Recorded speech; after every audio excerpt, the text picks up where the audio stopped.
I'll get it eventually. I'm planning on getting it. I got Blue Alive. I don't know what that is. It's the opposite of Red Dead. Yes, it is. Yes, it is. It's not, it doesn't exist, but... How do you do it so quick, though? Like, you just always do this stuff. You change the words. You know opposites. He's so good. Okay, welcome. Welcome to another week of D&D action. D&D! Okay. We just left...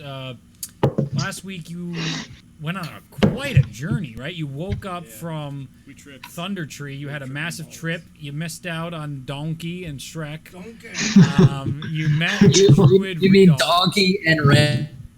Oh, you lagging? You're lagging there. Oh. Oh boy. Oh, it was ruined. Hunter's got the poor internet. God dang it! What are you doing? You got the McDonald's internet? Wi-Fi at the moment. Oh, even worse. That's okay. Because I'm on Wi-Fi. Spectrum screwed over my apartment. Oh, that's no fun. So I'm working on getting it fixed. All right. But Don't worry, you're good. We're good. Plowing forward.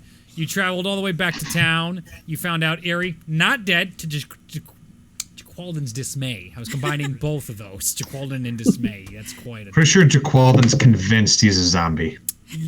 At this point, I mean, we can test it. We can. You ended up going into this secret tomb or secret compartment, cavern. Also, I woke up. You did wake up. That's good Gee. news. He woke up not dead, joined the party. You guys went about the town, met Liliana. Seems a little nicer to you now. Who knows? Going back there. Smart move on your part. You did confront Mrs. Gila Thornton, who seems to be growing in power significantly since you last saw her. And you guys went downstairs into the Temple of Timora, and you found a mysterious door, and you don't really know what to do with that, and you just left, and you're on your way walking outside of the town, and you're about to take your trips toward Cragmaw Castle, where Readoff marked on your map. So, are you guys? So, what do you want to do? You're right on the outskirts of the town. From last we left off. I thought we were... Oh, never mind. You haven't left yet. You're about to.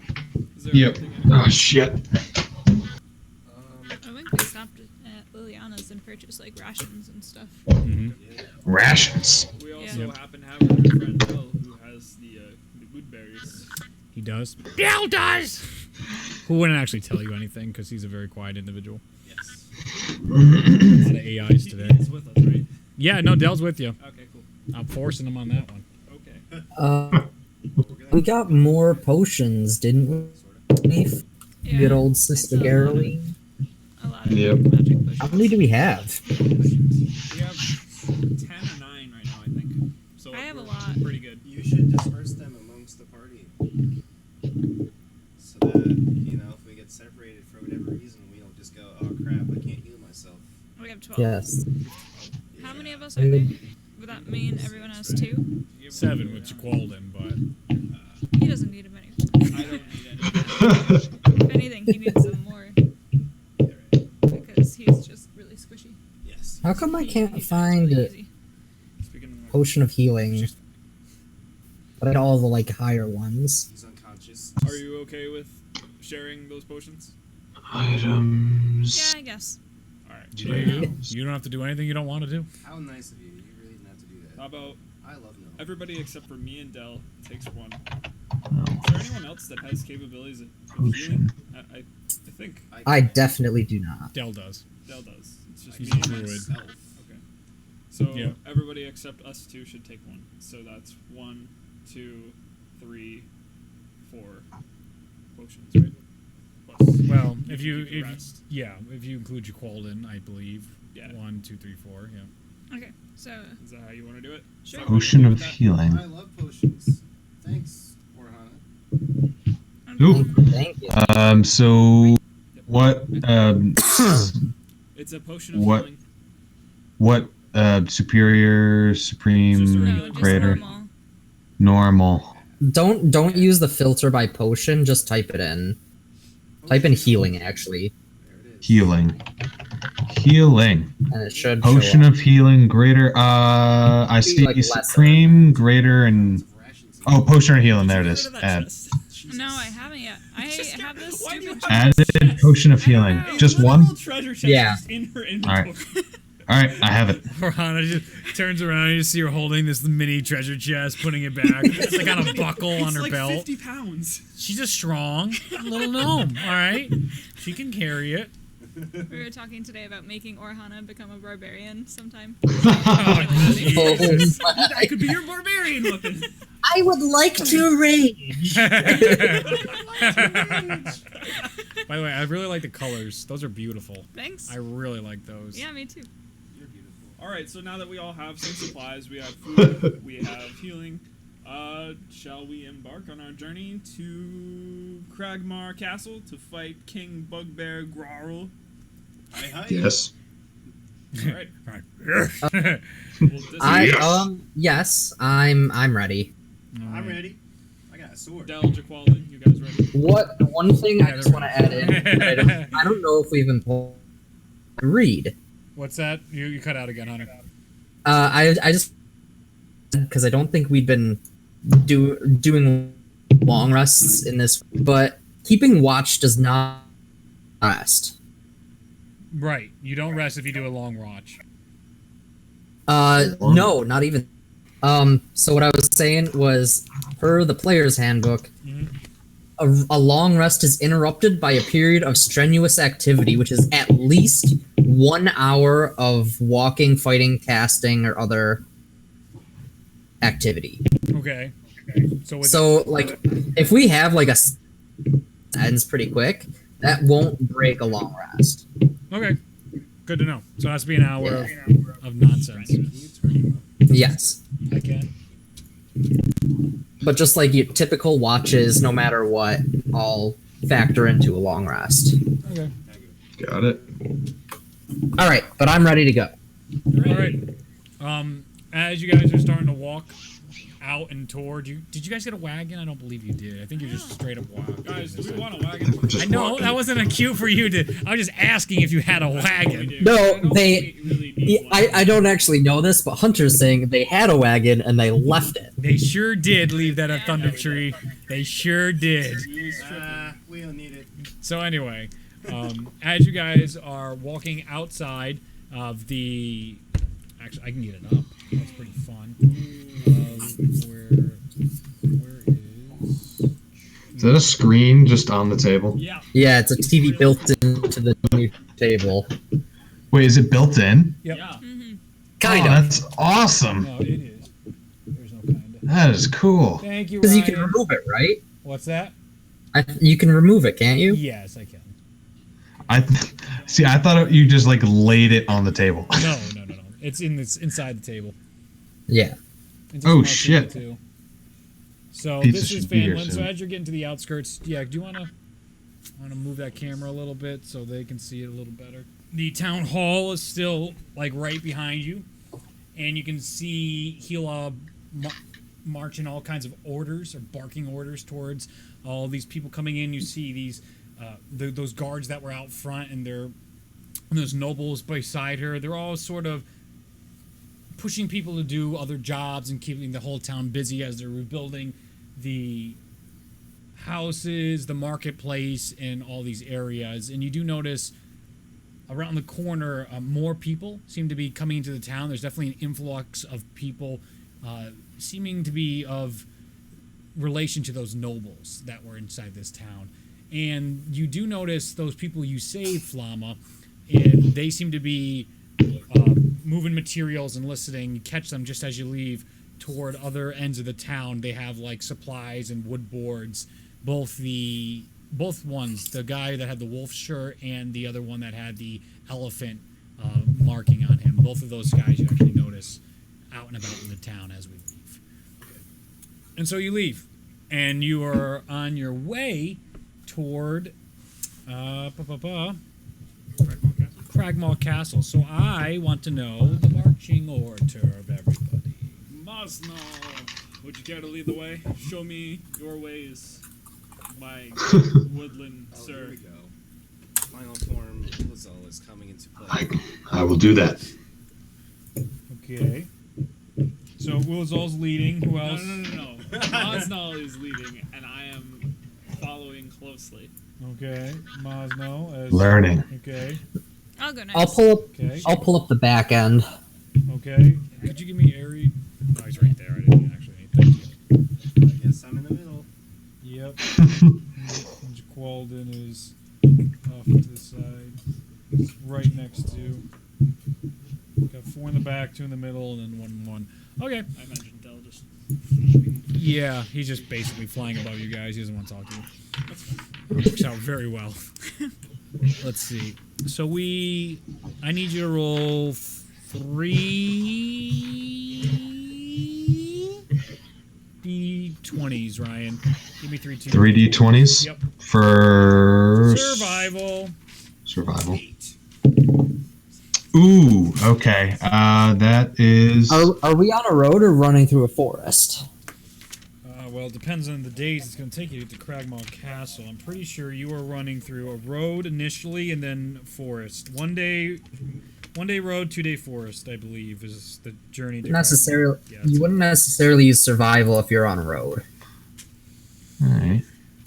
What do you want for the first one What then? about those highwaymen? It just kind of makes it easier if I just do survival for navigation. Okay, I mean, okay. You could do perception instead. Sure, give me 1 perception check and 2 survivals. Alright, so the first Just being perception used to Ryan, check. basically. The first perception check is a 22. Yeah, take that, Hunter. Let's go. Perception Hey, check is a 22? I'm trying to keep it. I rolled a 19. Holy That's hilarious. That's good. I rolled a 19. Okay. And then for the first survival, I got a 23. Uh-huh. I rolled an 18. And then for the last one, off the table. And for the last one, I rolled, and that is a 13 for the last one. Uh-huh. Okay, very good. I definitely had notes. I get a +5 for survivor rolls. Nice. It's on my phone, my notes. Easy. Making it easier, saving the paper.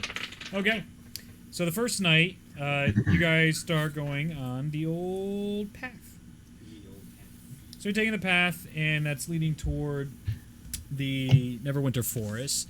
You're going past the rolling hills. You're all so familiar with at this point. You've taken many journeys back and forth between this area, this western part of Freya, and the Neverwinter Wood is almost seeming familiar to you at this point, which is wonderful. As you take the dirt path and it starts getting into the thicket of the Neverwinter Wood, you're going to stop the first night just before you enter the woods, and you actually see a familiar face. Rudolph is still hiking his way out, and he sees you all, and he comes back a little bit and joins you guys for your camp for the night, and I guess he will flag down Mosnell first, who's leading the pack. He'll look around. Mosnell! Mosnell! Wait, sorry, I was looking. So who is this? Rudolph. It's Rudolph. He left a little while ago, but then the Oh. sun was coming down. I'm gonna kill him! Son of a bitch! Roll for initiative. Who's there? No. So he turns back and he starts walking up towards you, and he puts a hand on like your shoulder, but he can't reach the top of you, so he kind of puts it on the side of you and grips your arm like that. And just like, it's good to see you, friend. I'm about toward, I believe, a fork in the road. You lot are going to be going towards Cragmaw, like I marked off for you, and I figured, why not spend the night with all you lovely people? Keeps us all safer. I'm actually working eastward, and I hope to be mapping more things and looking into your friend's problem. I want to see how widespread this is as I continue to chart the world around us. Do you mind if I stay the night with you all? Oh, it would be our pleasure for you to join us. Is this really Rudolph? Oh my god. Why are we trusting? Make Okay, last time we were Insight check. super tripping.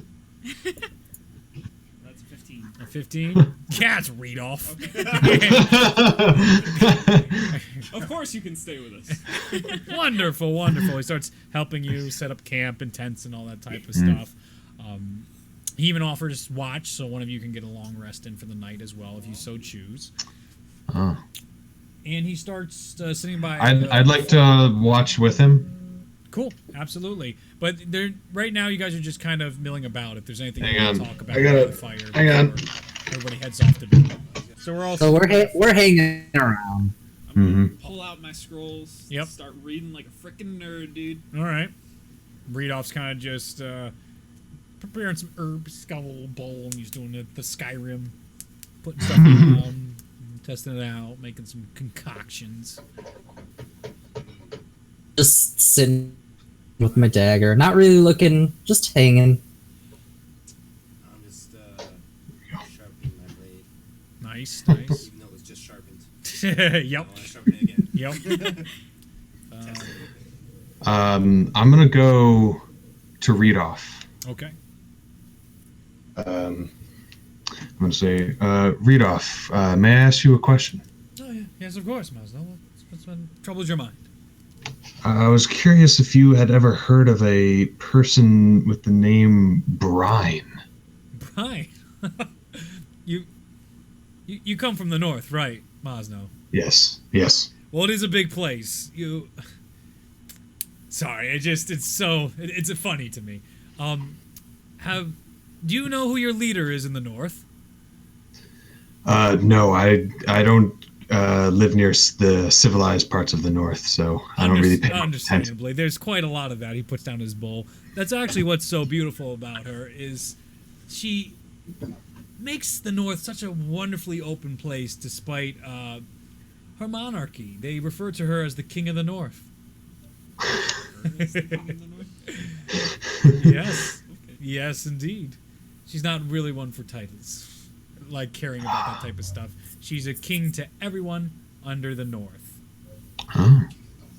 She resides inside a castle. I am a king.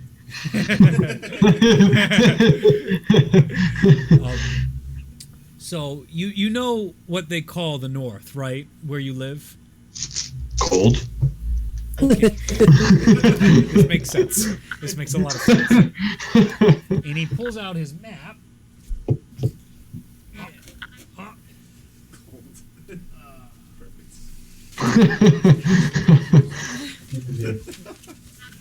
Yes, I'll be right down. It's just winter. He starts going through his scroll. He takes out this leather-bound notebook and he starts flipping through all these charters and things. You can see he's been writing about the world. There's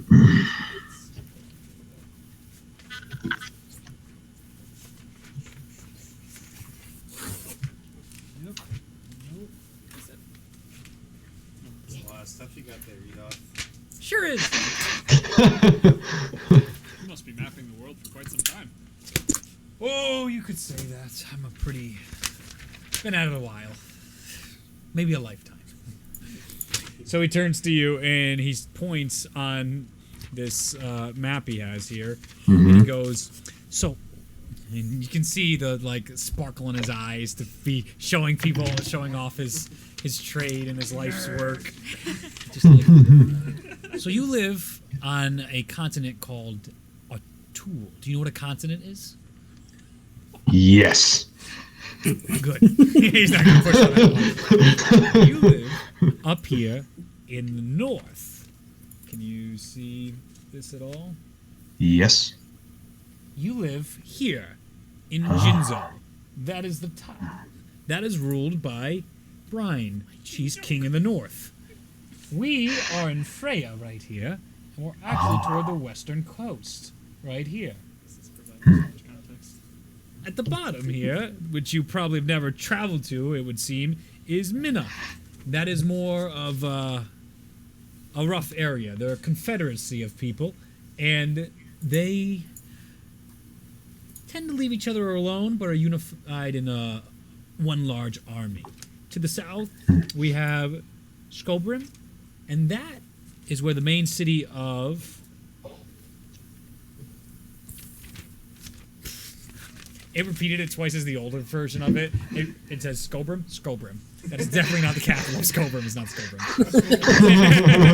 I know that for certain. Scobrim God dang it. City? That's the one thing I wanted to look up this week was because that is the capital where Sildar's from.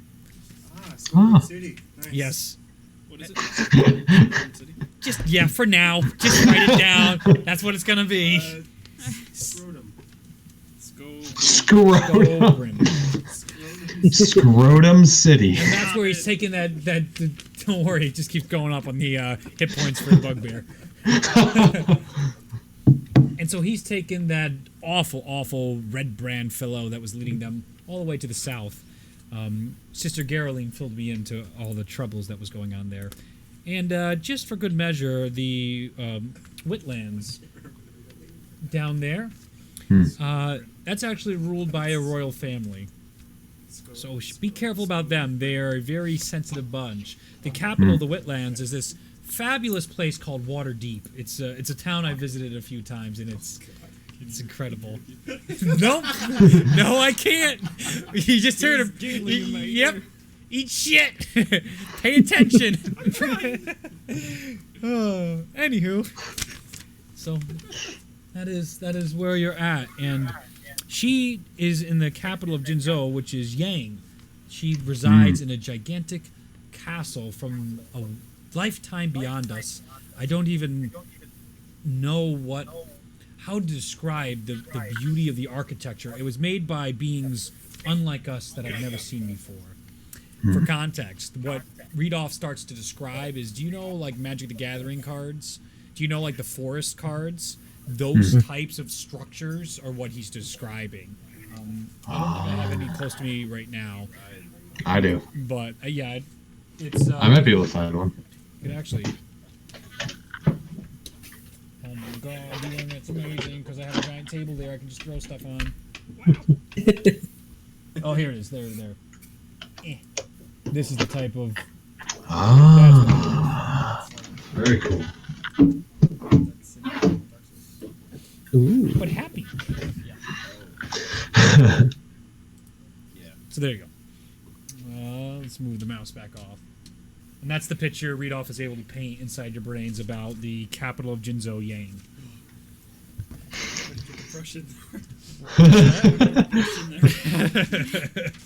Get it out! Get it out! Why? May I ask why you are inquiring about the King of the North? Yeah, I was told to contact her by this apparition of sorts. Oh, you see him with his journal, flip to another page. Apparition, you say? You're the word No. apparition.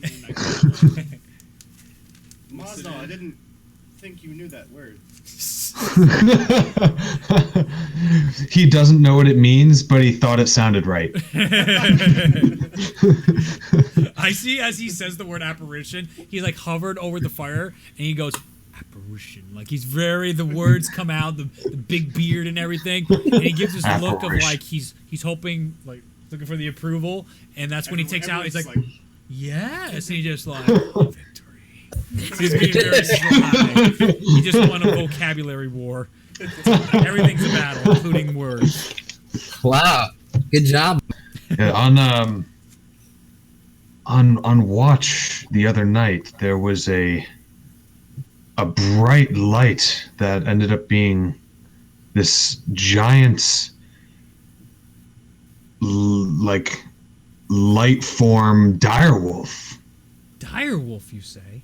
Yes, and it spoke to me about the troubles of the wilderness, and that I should find his champion, Brian, to help.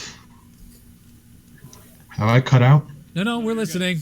Okay, my headphones cut out, but I guess the microphone still works. Oh, good. I don't know. Yes, and he said to find his champion Brian, who would help me be able to save his wilderness. Are you sure and you weren't sleeping? I'm positive it. You were awake.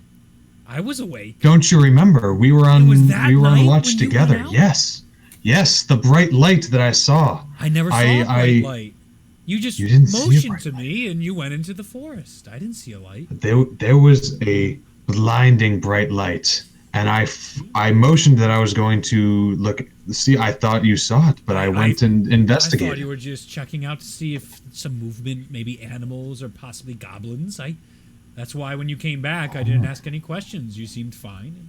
Nothing had happened at the camp. Interesting. Now, if what you describe is true and you aren't having a vision of sorts, I've heard of this from time to time inside the forest. I've grown to love this land, and especially the northern land. I'm not as familiar with the north, but I've heard two other people have similar stories. I have it here. Start flipping through earlier in his book, and you see it's quite a ways earlier. And he goes, the first was visited by a bear instead of a dire wolf, and then one licks his finger, goes a couple more pages, was visited by a stag of sorts. A stag. And they both describe not what your context was, but some animal-like creature coming to them in a bright light and talking to them. And for some reason or another, there's rumors about this being the spirit of the north. Spirit of the north. Now, our world's pretty crazy, as I'm sure you've already experienced, but even a spirit of the north is something no one's heard. There's no spirit of the south. There's nothing guarding, so it could be sinister. That's what I've been looking into. I'm hoping it's not a fiend posing as something good, or it might genuinely be something from the old times, the old world, where we have no text from, no history to recount. It's just the ruins of this world. Fascinating. Indeed, I would same to say to you, sir. Yes. I would say it did not seem evil in any sorts. It seemed just, with the lights and the way it spoke, just pure goodness, but that's just what I was thinking in the moment. Fascinating. Sometimes the most dangerous monsters are the most beautiful ones. Both Mosnell and Rudolph look up to Willazal with the scroll over the fire. Like, you just get because the fireplace at night, you get the whole shadows, so you can't really see too much of his face, but you see only bits and pieces of it the way it's cast. He's standing right beside, like, a tall, I mean, he's a tall guy, Willazal. This thin, bald, he's got his little tattoos, right? Just right in the middle. Just startles you a bit. Not like a oh Jesus, Jaqualdin sneaking in your bed startling. Like, just a little. Oh, I didn't know you were there. Who was that? Oh. Stuff of this nature is something that I've had a little bit of experience with. Though this spirit does seem very interesting, I would be of much more help if there was a written history of this. But if you say that there are only ruins, perhaps that's something we should journey to at some point. Where did you say the ruins were? Ruins of this world? There's ruins everywhere of this. Are there particular ruins that this spirit has been associated with? Well, when I said ruins of this world, I was referring to that the history's been lost, and all we have are ruins from my travels. When I was on Atet, littered with ruins of things I couldn't even describe and structures I couldn't even understand. Some of the place, he takes out his map, what the people called Penk to the north was by far the most barren and desolated land I've ever known. Besides the east coast housed quite a beautiful dwarven mine. Besides there, it was deserts and very rough living and buried all sorts of ruins. But into Jalasia, there was some structure, but ruins all throughout. And then here, even in Freya, I constantly come across brand new ruins from time to time. These are associated with spirits? I do not believe so. I would love to learn more about this. I'll have to keep my eyes peeled. Please do. Absolutely. And if you ever get down toward Waterdeep, there is a rumored ruin in the center of one of their great lakes. I'm very, very curious to dive into that, but I was pulled away on other errands. Is that a water pun? What's that? Was that a water pun? No, did I make a water pun? I said dive in. I think he was, Ha ha! I think he was being literal. Clever guy. He just smiles. Um, You can actually see like the crow's feet when he smiles. do you plan on publishing your work anytime? I do indeed. I was hoping this would be my great life's work. I'm hoping to be the world's historian or the chronology of our great world. I don't have a title for it yet, but I'm certainly working on it. Huh. I can respect that. Perhaps, where do you hail from? Read on. It's so long. You spend such a lifetime going to many places. Boy, where was home? You see him start glazing, and you see him going through all sorts of like memories in his head, kind of smiling in these brief couple moments, and he goes, I believe it was actually on a tool I was born, probably in the south, because I certainly remember before my parents moved around a bit as a boy, and I sort of fell in love with travel in that way. But I certainly remember the temples of our great god. I gotta get his name up. Quick question. For you, Reed. Yeah. The I'm continent gonna get that pizza quick. Go get is it. the tool that Asia is on. Atet is where Jalasia's on. Okay. There's Which Tool and Atet. What's the I name don't of know what this the world? means. Zenya. I thought so. I just wanted to make sure. Yeah. This is like your pouch that you use to Uh, move stuff. where was he? You got your tools in there. Zenya. I know. But what about the Corlin. You have to okay. Sorry. So what do I do? So I have to like roll when I go. yeah, it would be a particular type of I guess we'll wait for Ryan, just so he doesn't. 'Cause I'm talking to him. Yeah, man. Having a conversation with him. Yeah. We made pizza last night. We did. Mamma mia! It was like we didn't have mozzarella. We didn't have, Mozzarella! so we used like cheddar cheese curds. Cheese curds. Yeah. That is different. It was It weird. was weird, but it was really good actually. Yeah. It was probably one of our better pizzas. Alright, yeah. I like Nice. nailed the crust and everything. It was Nailed the crust. Dude, I'm so bad with pizza dough and like bread dough. I'm Yeah. just so bad with it. I was lucky because it was like so workable, and most of the time I have to like fight with it for half an Yup. hour. But for some reason, this particular one, I just worked it out. He's dead. Okay, Good feeling. Never left. So I was saying, Corlin. I remember the Temple of Corlin. He's one of the four major gods. He's the god of justice, and that's right in Scrolbrim. Is that who you worship? I particularly worship a lesser god called Tyr. He's associated with justice. He's more focused on the balance aspect of justice rather than strictly law. But Corlin is Easy, Batman. the head deity of all of justice. Ah. Should try worshiping him. I'm You say you're a follower of Tyr? He is a follower of Tyr. I'm curious. Does the of a triangular, very angular triangle eye ring any bell for you? No, it doesn't. No, with the colors primarily of like blacks and purples.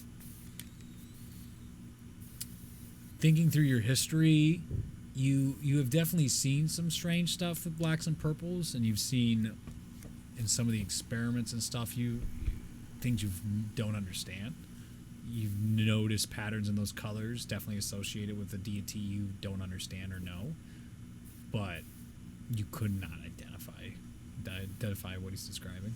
It sounds vaguely familiar, but I can't say that I know exactly what it is. Interesting.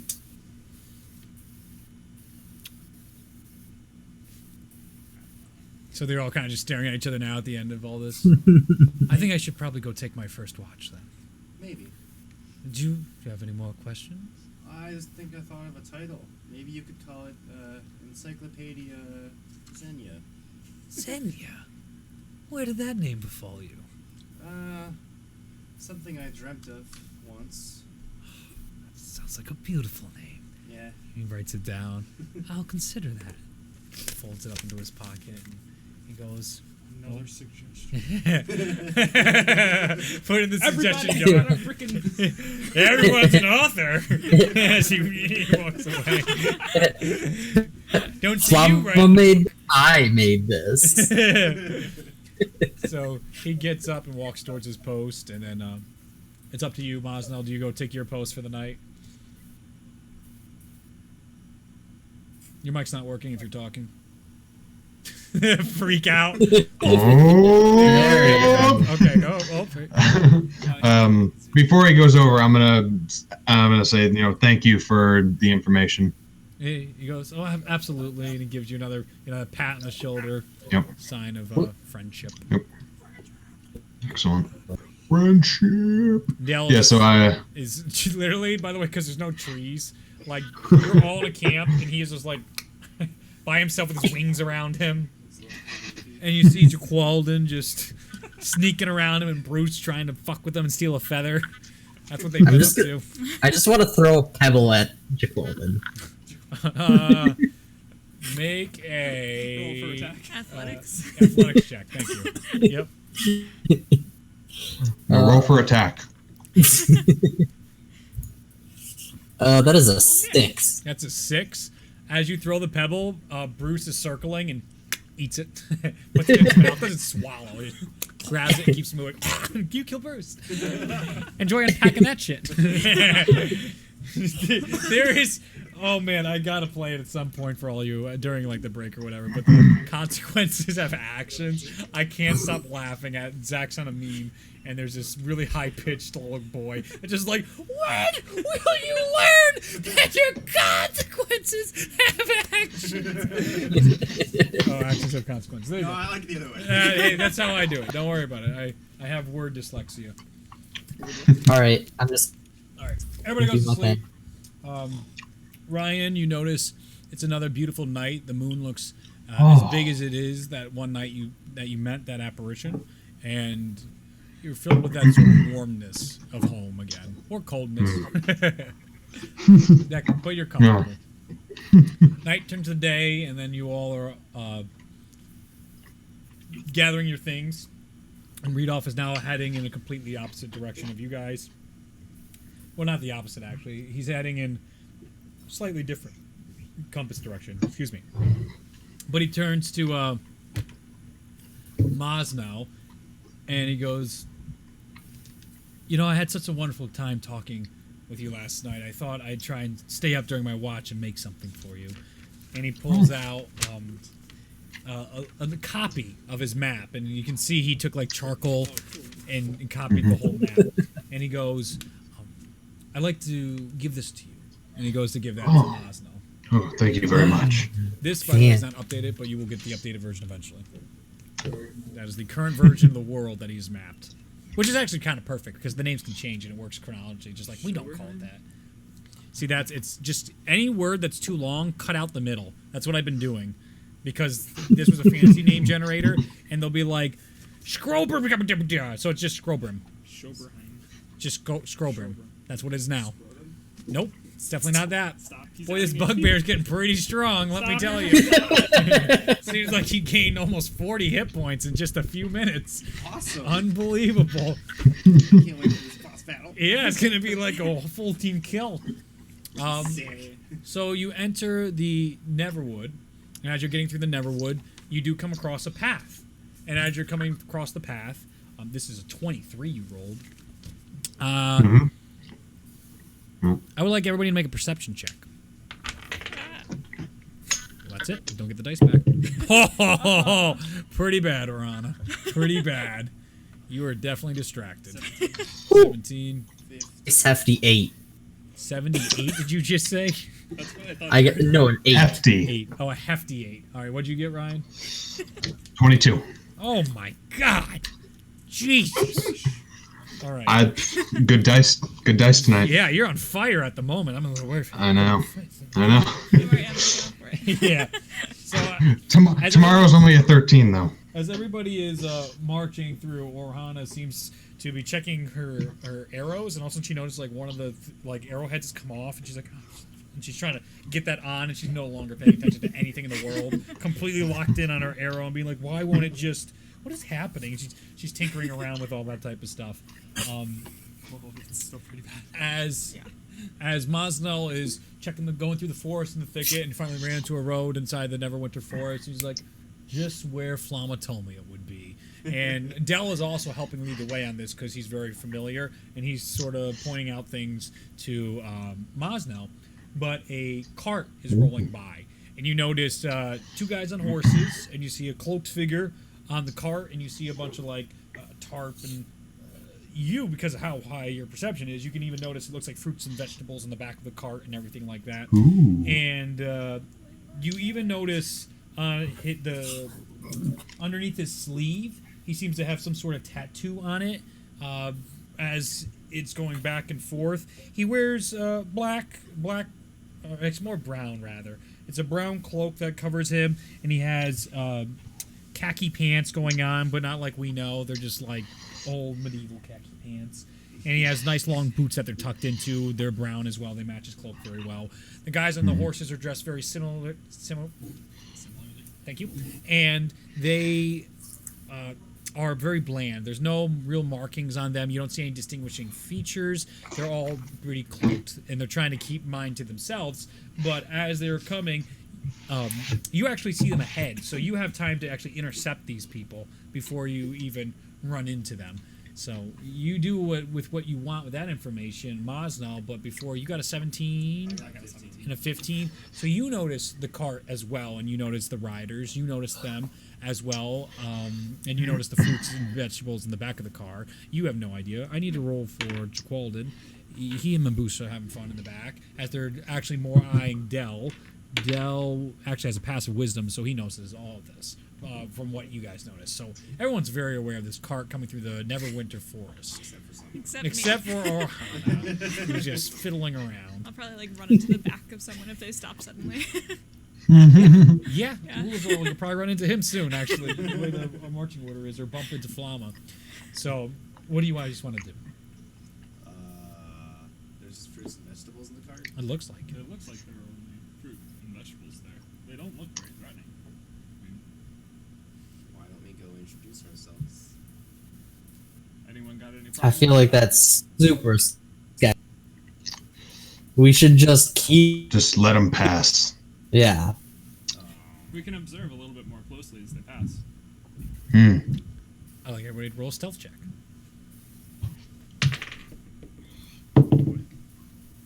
Natural 20. Big armor boy. Are you shitting me, Ryan? Yes! 18. 22. Of course, 22, you little monster. Like, Well, okay, so now the way this is working out, and let me roll for these two. Okay. So Mosnell moves up to the front, and so does Aerie, who's taken interest in trying to watch these pass. Both of them were the ones that suggested they should let him pass. So you guys get up way closer and ahead of the pack. Those with lesser stealth rolls decide to stay back as you went to take your first step, and we're on a smash, and the Oolazon, and there's kind of a little... You rolled an 18, so you're like on their flank. You're guarding their flank right now, as they're both kind of like on point in the front. And Dell isn't moving from his position in his tree. He's just watching them. And Jaqualdin is now kind of settling down beneath the tree, trying to get a read on everything. He's sending Bruce up to go get a read on stuff. So Bruce is going up there. As you guys now have gotten closer to it, there's kind of like brushes on both sides of this road, and the trees arch over, so you can't see this road typically from the sky. The whole Neverwinter Forest is all covered in this thick brush, especially because, again, it's Neverwinter, so it's always growing. You get closer to it, and none of the three men are talking. I would like you to make another perception check. No. Just the people close. So you, Ari, and Mosnell right now. 17. 17. 10. 10. But you got a 20 earlier, right? Well, you also have a natural 20 stealth right now, which is... I just rolled a 20. You got a 22 for your perception? Yeah, I rolled a 17. It's plus 3. Tonight's going to be a rough one for the DM, let me tell you.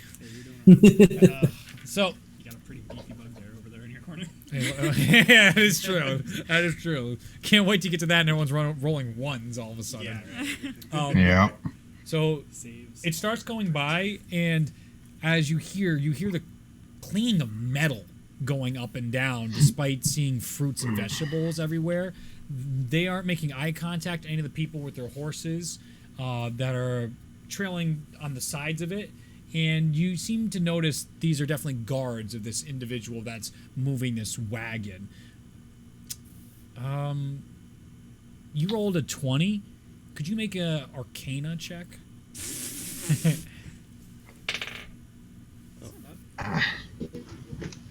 Because you got a 20. This is the only reason you're this. 13. 13. Flama turns on the flank as he comes a little closer, and he's looking over the shoulder to of Ari. No, Ari, you got a 22, right? Yeah. So you're on the front. Maslow's a little bit behind you, and then Flama's there, so he's leaning over to Mosnell, and he gestures. I think I've seen something like this in the gladiator pits. They used to use something in particular. I can't put my thumb on it, but something seems off. Do you think we should intervene? What was that, Ryan? Do you think we should intervene? You two are whispering right now. Yes. All right. I mean, you say something. Well, Get out I again guess. there. What do you mean? You say something feels off, but what do you mean? I don't know. Figure it out, Justin. Have fun role playing. Oh boy. They're definitely trying to hide something, and whatever they're trying to hide is probably of great value. All right, Or- let's go for it. Or potentially dangerous. Either or, not sure. This man over here spitting horoscopes. I've got an idea. I'll and flag them in the road as I just come out of the forest and flag them down. If anything, you guys. Yeah, we'll stay stealthed. What'd you say, Hunter? You cut out a bunch. Oh, I'll like further down the trail, so like away from them, where we can come out onto the path. So like we're kind of flag them down with the rest of us, with the more flanking. So your suggestion is like you're gonna go in front of them, and everybody else is gonna come up behind them. Is the idea? Like wait till they pass the squad. Yeah. Okay. So you're basically you guys are, because it's now coming this way, and you guys have now come next to the brush, and it's gone past you a little bit. So now you guys could come up, but where everybody else is still ahead of where the intersection is. So they could easily move behind you, and you in front, and all that type of stuff. Those are all options to you right now. We don't really know what's. They have no idea what's going on, so it's just you three talking. So potentially, for the sakeness of time, because it might take too long for you to tell everybody the plan, you two would just have to be doing the flanking, Mosnell and Flama, and Ari would have to sprint ahead to the start. That's fine. With a stealth roll 22, they're not going to be startled about you sprinting ahead of them. They're not going to notice you. Freaking rogues, dude. I'm okay with that plan. Yeah, let's do it. All right, I'm gonna flag them down from a distance. Okay. So they disperse as they all were whispering on each other's shoulders. Both Flama and Mosnell slunk over to the back. Looks like something's Go wrong. down. And perfect. This is perfect. That's how you do this. And you see Ari, he's like going through, but like this really low. He's moving with such speed, though, completely crouched. It's like a work of art. It's like a rogue in their glory. And you see him and go, and all of a sudden you see this cut juts right out in front of the road, and a very friendly. I walk, jump out. Yes. So please describe how you do it, so then I can respond. So walk like I had just come through the forest, and then I kind of take a moment. I notice the vehicle, and I just kind of wave and flag him down from the side of the road. Oh, okay. So the horses sort of trot up to the front a little bit, and then you see the guy in the wagon put his arm, and you go, whoa, whoa, whoa. All the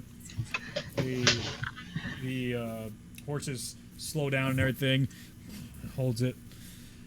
You see him start to pull up his hat a little bit, looks up from just one eye, then he pulls the whole hat back. You see a human. He's completely bald, but he's got this big, luscious black beard, just huge, and he's got a very round face, a big nose, a lot of wrinkles from on the forehead type of deal. You know, squint in, kind of looks up to you. See him? Who goes there? Hello, my name Aragon. I'm just lone traveler. I found myself a little bit lost. Oh, that's quite common in the Neverwinter Forest. Unfortunately. You see the other two on the horses. They seem to be holding something on their sides that you can't really make out. It's inside their cloaks, that's why, and they're just kind of staring. They're not friendly. You still can't make out their faces in the cloaks they have over. So, kind of having this exchange, I'm looking over the cart to see if I notice anything, and I just roll on perception. A what? A natural You keep cutting out. Your internet's hot trash today. 20. Oh. But you're looking for what's behind them? I'm inspecting the car. Oh, you're inspecting the car, but you're in front of it, right? Yes. Okay. It's a brown cart. It's got all wood paneling like you normally would. It's got the little the chair. It's actually redwood. All right. No, it's pine. It's pine. It's not that nice. It does have a good finish to it. If they had polyurethane back then, they would have applied it. It has a little box for where he sits, but it's got two horses in front of you, both black horses. They look very beautiful, almost stallion-esque. They're all roped up on all that type of stuff. The cart itself, you notice, it seems like there's apples, there's pears, there seems to be lots of fruits in there, very little vegetables. You see some boxes that seem to be supplies of sorts. It looks like your typical, what you even would have saw on your original journey to Phandalin. It really looks like all those type of supplies that you were giving to the man that passed away. Whatever his name was. Yeah, I'm wondering if you could figure out my directions. Oh, well, where are you headed to, my friend? I was just Phandalin, and I'm kind of caught. I thought I was gonna head towards, but I'm not sure where I'm going. You're gonna head towards where, my friend? I can't hear you. It seems like the birds are chirping so loud today. Neverwinter. Neverwinter. Neverwinter. What a coincidence. That's right where we're headed. The best way you could take this is follow this path, and then there's a ruined city called Thunder Tree. Don't go there. It's a mess. It's renowned for being a mess. Okay. And if you follow this path all the way in, you'll be able to find the city of Neverwinter. It's where we're going to drop off all of our supplies. We're coming from a town in need. They are hoping to do some trade and start some roots. Do I believe that? Give me an insight check.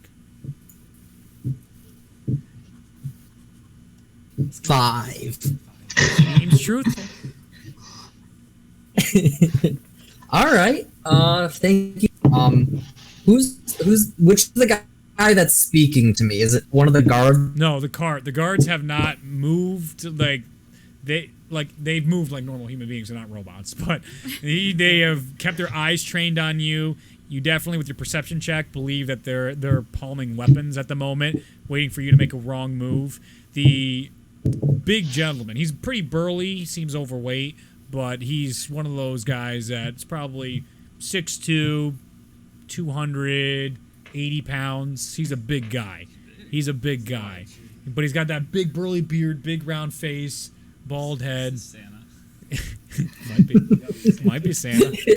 Santa's not bald. Bringing supplies.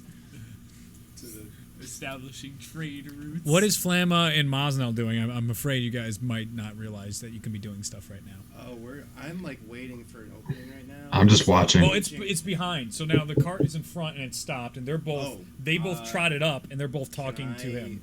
Try to see what's inside the cart again. Absolutely. So you guys make stealth checks again if you're gonna go up with advantage. Okay.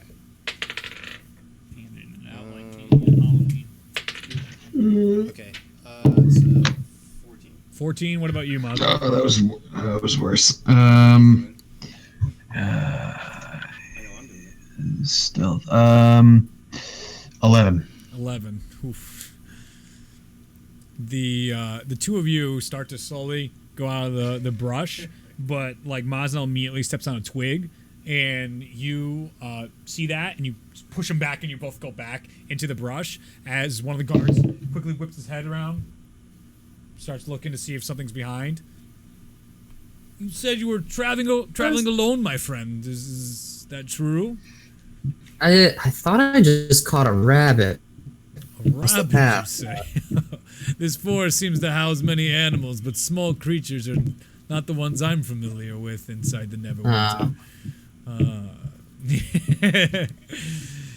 Well, anyways, I thank you for your help. I will continue on my path. I may see you along the way. Sure thing. Back at Neverwinter. Very well. I wish you well travels. As they're wrapping this up, you guys can attempt that again if you want, or not, without advantage. I'm going to. I'm staying back. You can if you want, Flamma. I'm gonna. Oh shit! Wait a minute. What you said? You got a perception of 20, Hunter? Yeah, he rolled a natural 20. A natural. Natural 20. All right. I'll tell you something in a moment. Before Flamma has to make a decision though. Okay. Yeah, I'm gonna go for it again. Okay. Oh, it was worth 17. Wait, you got a -1? Yes. Oh, that's Yes. Flamma comes out of the brush this time, a little quieter, glaring at Maz. I was like, I'm not doing that he's again. like putting his giant axe down, like we hunt rabbits. And so you start going up to the cart, and you're now at the back of the cart, and they can't see you.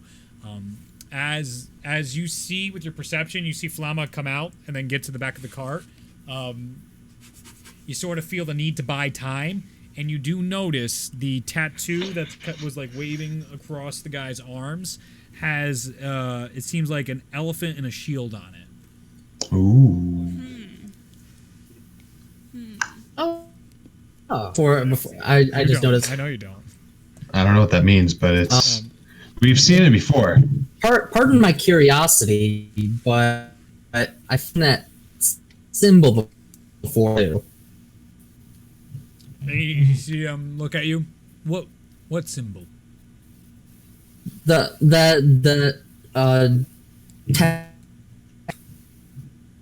Did you say tattoo? You cut Yeah. off at the end. yes. Okay. Yes. Oh, you've seen this before. Where have you seen it? It As was you start it. What are you doing now that you're at the back of it? Can I get it? Like check inside of it? Sure.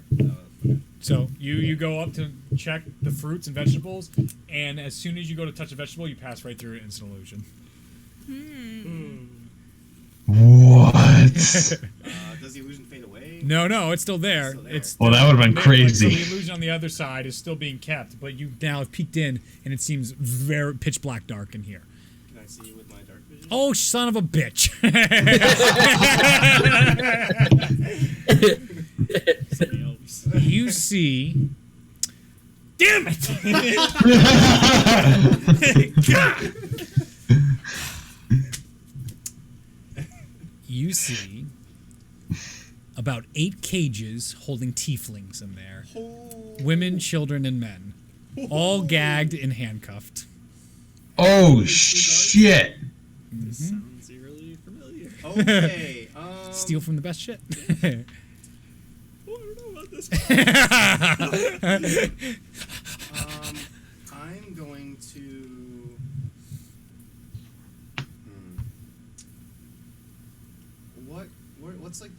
What's the wheel situation for these carts? Typical What are they made out of? Your boy's gonna slash the tires. these are made of wooden spokes. They Could I definitely seem like could I normal one. slice through one. You can try. Now, as this is about to happen, back to the conversation with me and Ari. That's the only thing I'm asking. I'm just curious. Yeah. I have options. Yep. I'm just- Yep. I was ambushed by a few goblins, and one of them was carrying a trinket with that symbol. A little. Make a deception check. Ooh! Aha! 8. Roll initiative. Okay, I'm. You gotta wait. Decisions. You said a goblin had that image on there. You're not very familiar with this image, are you? You notice one of the horses is now the one that was on your. So if you're facing it, the farthest side for you is now starting to move towards your flank. Uh-oh. I think it'd Now- be best if you stop asking questions, my friend. I'll see you in Neverwinter. Hopefully not. Do from like any something from Flama? Well, you can. It depends on what's happening right now because Flama disappeared. You notice when he went to the back, which seems odd. You don't see him at all in the fruits and vegetables like you would have assumed would have happened. What are you doing, Flama? Am I still inside the cart? Right now, you see all these tieflings that seem passed out right now. Can I sneak my way through the cart? Like into Like it. all the way to the front? The cages are too tightly packed Is it together. too tight? You can't get through there? Yeah, there's a lot of cages. Then I'm gonna hop out of the back stealthily. Hop out of the back. Well, you only peered your head in, so you Okay, don't only even have to through my hop. head, okay. So you're fine. Then I'm gonna just try to break one of the wheels or axles, whichever seems like weaker. Okay. They both seem about the same. So whatever side you prefer, right or left. Which side is the horse flanking? So the way the cart is now, the cart is in the. Question.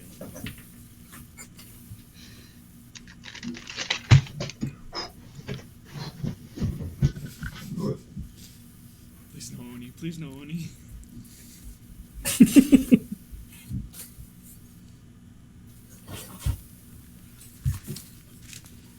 Here it is. Okay. Cart. Front of the cart. Horse. Where's me on camera for you guys? Oh, good. That is showing. Ari, Jaqualden. Nope. Del, Jaqualden. Orhana and Ulazal by the bushes. Mosno is in a bush over here. You're now at the back of the cart here. So this would be like that, where the cages are in the back of the cart. Aries basically almost getting surrounded right now. Yikes. And what are those lines on the sides? Like there's a bush in front Okay. of Zach and I, but This is the that road. just the path? This is the road, and there's like trees here in the brush. It would be right here because you're in like secondary brush. How far? About 30 feet. You guys are pretty far back there. and we don't have a clear shot. You You have a range. you have a Yeah, you have a but, range, like, if but there's there's all trees in their way. there's thicket like the trees are. It would be a tough shot. You'd have disadvantage, but you could try and snake an arrow through some trees, Okay. basically. Can I use a question for you, DM? Yeah. Could I use my fighting spirit when I attempt to break this wheel? What does fighting spirit do? It just gives me advantage on the weapon attack rolls. Absolutely. And I'm gonna do that. I don't see why I wouldn't do that. Yeah, I got like three charges of that. And as soon as I hear a sound, or if I hear a sound, I'm going to bonus action to disengage and like kind of ahead of the car as far as I can. Get ahead of the cart. Like get my distance so I'm not being flanked. Oh, okay, by the horse. So you'd have to back up quite a bit. Okay. If they take an action against one of the members of my party, I'm gonna hold my action to cast Hold Person Okay. on. Boy, this is getting really tense here. Has anything happened yet? Just, I'm getting a weird feeling by this guy being so sketchy. Mm-hmm. And Alright, Flama yeah, hasn't Yeah, done he's the anything. sketchy one. You show up out of the forest like, we're going to the same place. How crazy. And he's you're hearing voices behind, or stuff behind them. What do you want me to roll for? Like, I'm gonna use that Strength. as like a weapon attack roll, but I know I'm not really attacking. It's kind of more of like You could Yeah. s- You still What's get the the card bonus. still use it as a weapon. Yeah, it's a weapon attack. You can Okay. use your weapon bonuses. So whatever your sword's +1 or whatever to it, you can add it. Absolutely, because you're using it. Especially because it was just sharpened as well by one of the Dude, yeah, greatest blacksmiths in all Zenya. She's the dopest dope you've ever smoked. So that's a 19. A 19. Oh boy. So you take out. What's the name of Longsword Talon? Talon. Yeah, your longsword Wait, Talon. was it just 19 to hit? 19. Oh yeah, what's your damage? Yeah, roll damage. Um, Thank you. Thank To you. the cart. Yep. To the I wanted to make sure I hit first. Yep. Oh yeah, that hits.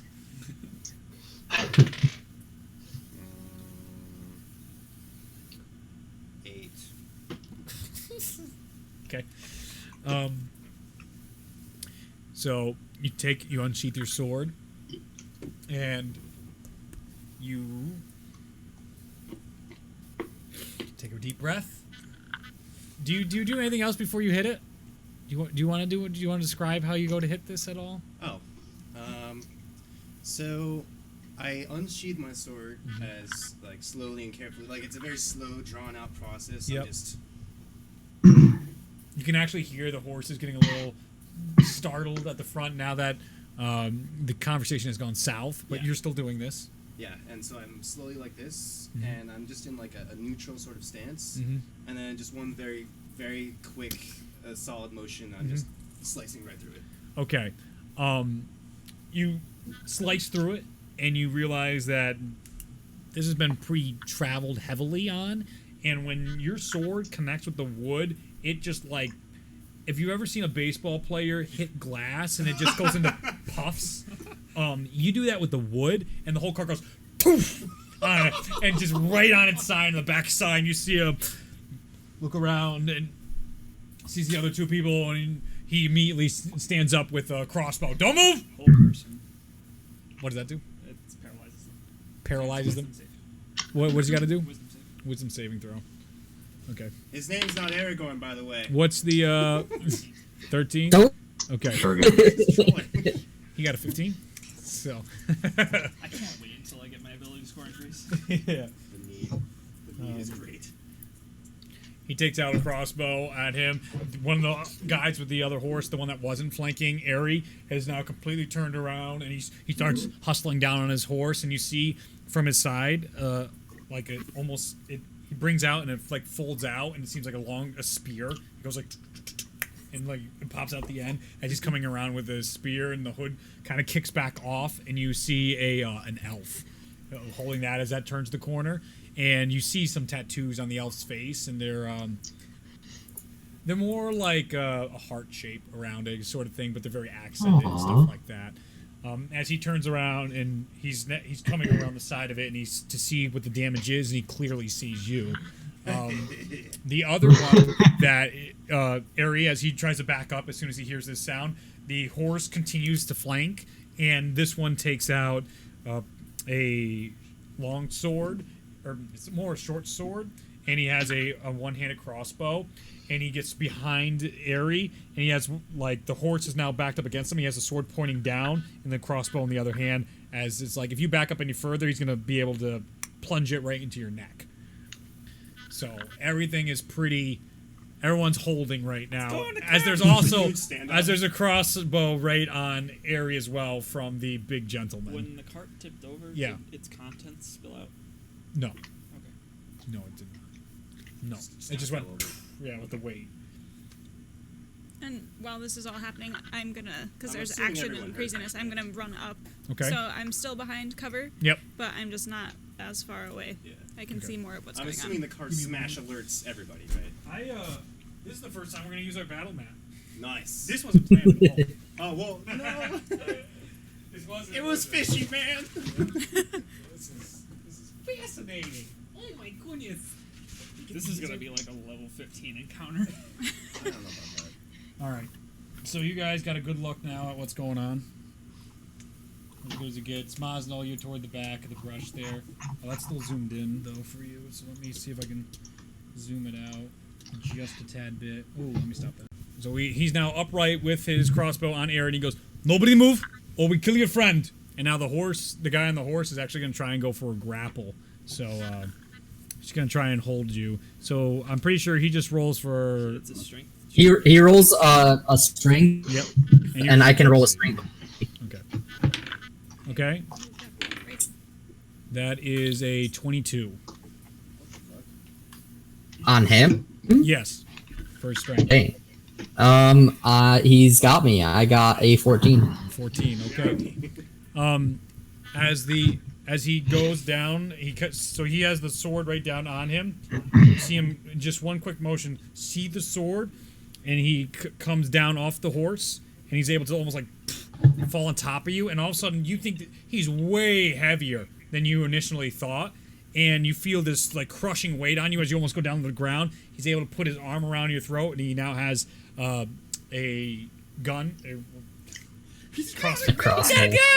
Crossbow. You got one of those one-handed crossbows around, and during that movement, his hood has gone back, and your sword starts glowing, and it reveals an orc. Oh shit. That's canon.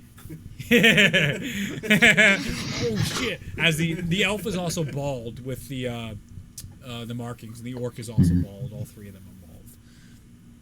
And so Skinheads. he's holding it. Jesus Christ! You know, I know. I regret that, but by the way, Mosnell is in the bushes going, skinheads. As I flow my luscious curly locks. Yup. You also have your giant axe in your hands right now.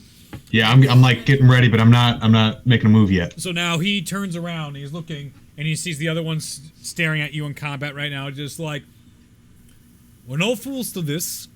We know these type of games. We tried to be nice. Everyone walks away with their lives if you leave right now. Drop your weapons and leave. I'll only drop my weapon if you drop my friend. Release my friend. The other one is holding you, and he starts going through your pockets and everything, and the orc reaches in and he finds the coin, the good coin, and you see him take that. He puts it in his pocket. He's going through another. I'm gonna. Yeah. Oh, and I definitely failed that. What'd you get? I got a. One more time. You keep cutting out. 5. Yeah, you failed that. And he sees you have your blades, right? What's it, scimitar? Or no, what's the other It's thing? a rapier and a dagger. Rapier. He sees the rapier and dagger. He takes them out of your pockets and tosses them in front of you towards the carriage. You know, I wouldn't be holding him so close. He's actually got a plague of some sort. He's very contagious. Seriously, That's go right. look under his clothes. He's Make got a markings. deception check. That's not a lie. That's not even a lie. I I'm know, telling you the I know, but you're like, are you joking right now? This guy, like, you're in a confrontation. You're still gonna. Check his shirt. I guess. Check it, dude. I guess charisma. You want a charisma check? Yeah, give me a charisma check. That is a whopping.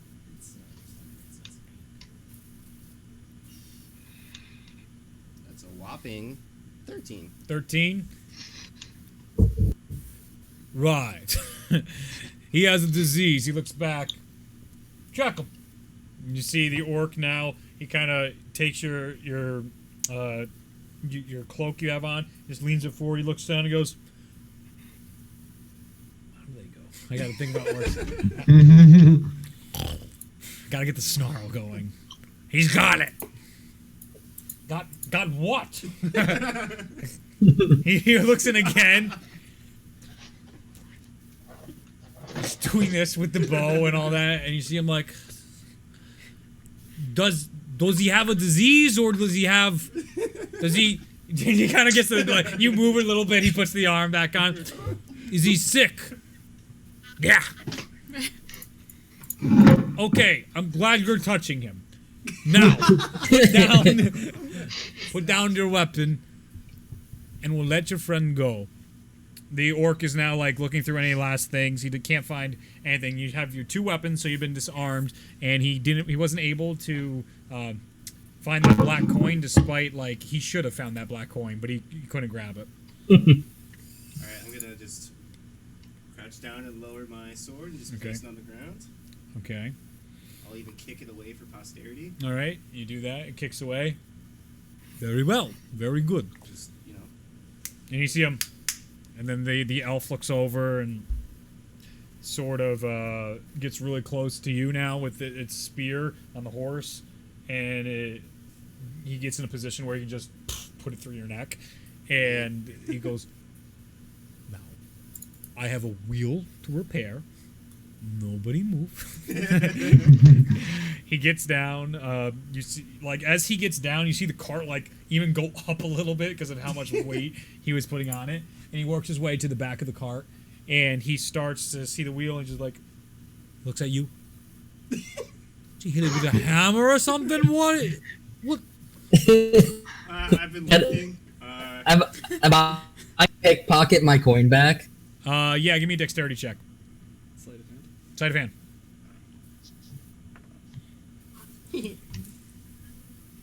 Sneaky rogue. 11. 11.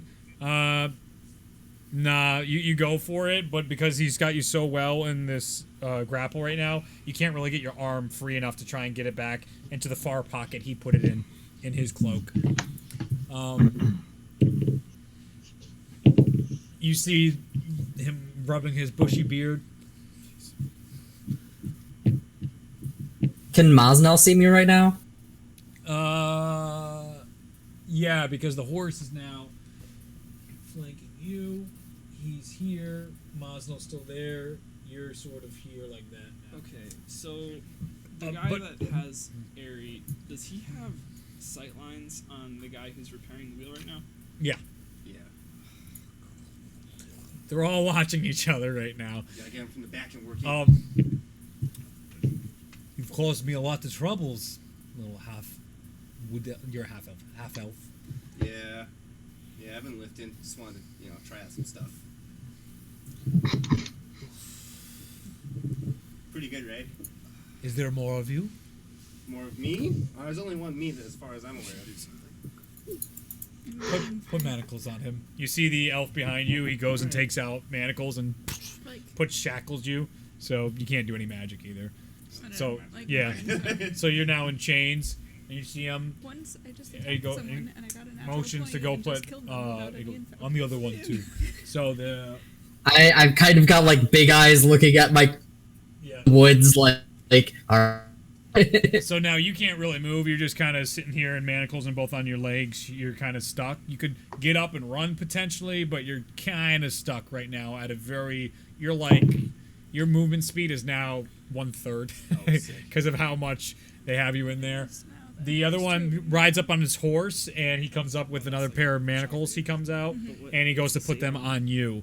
I want to try and struggle for. Yeah. So it's another strength check, right? Because you're still in the grapple.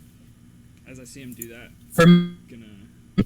Yeah, your dex. Wait. So mine's a I can- strength check against your what? Dex, right?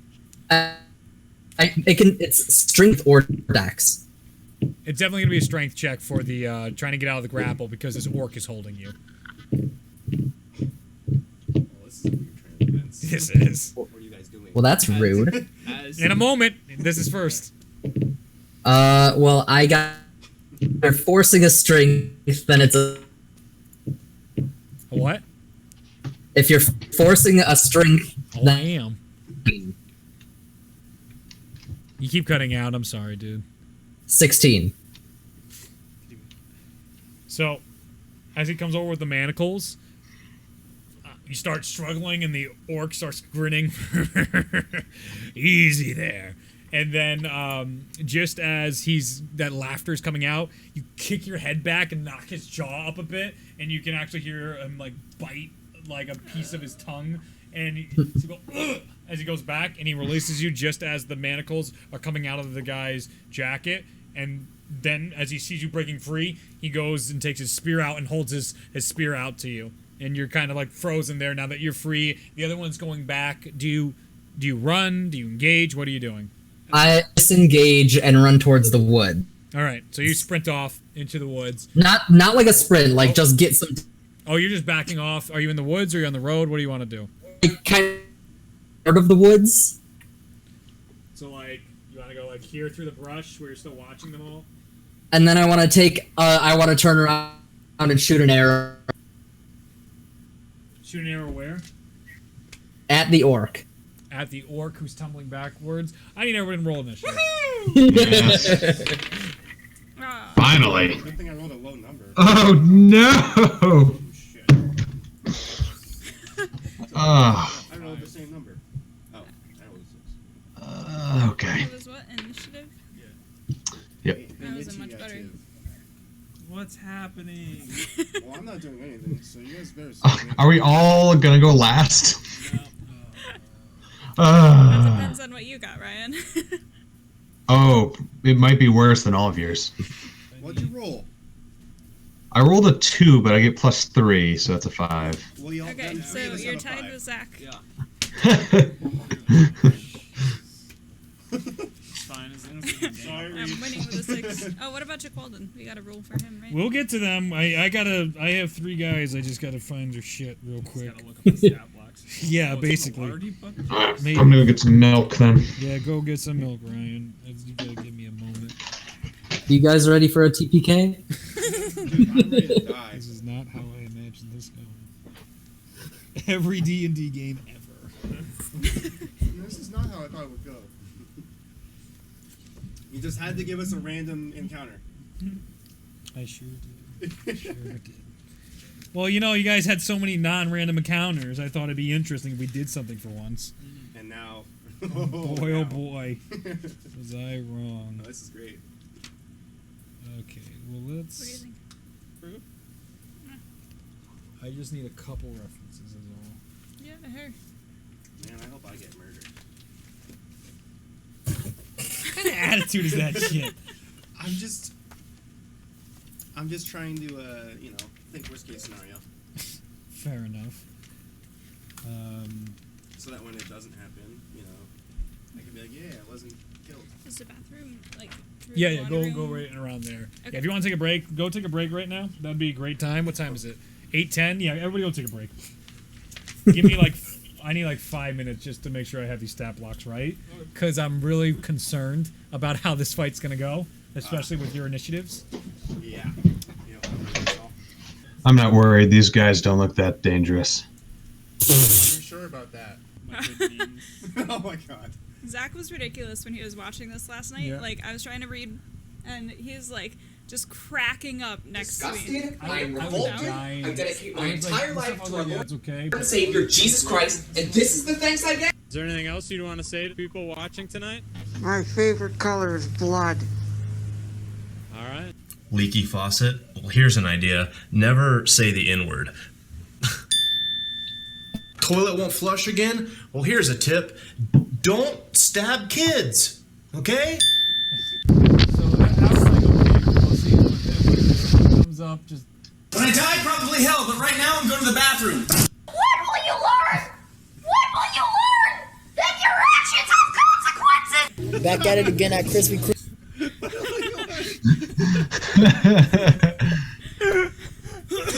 it's just look at it. It's so fucking dumb. What will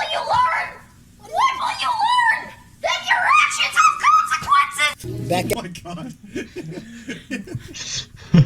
This encounter. Okay. Okay. Oh, I'm in the middle of something. Okay. So we're back. Are we all back? So recording. Okay. So what did you roll for your initiatives? Five. 6. 5. Oh Jesus fucking. Jesus. I'm probably gonna die. Same. No, you're not. 1, 2. Actually, they're pretty far away. 1, 2. Mosnell. You have a. 6. What do you? Do I have a surprise what round? Do you do?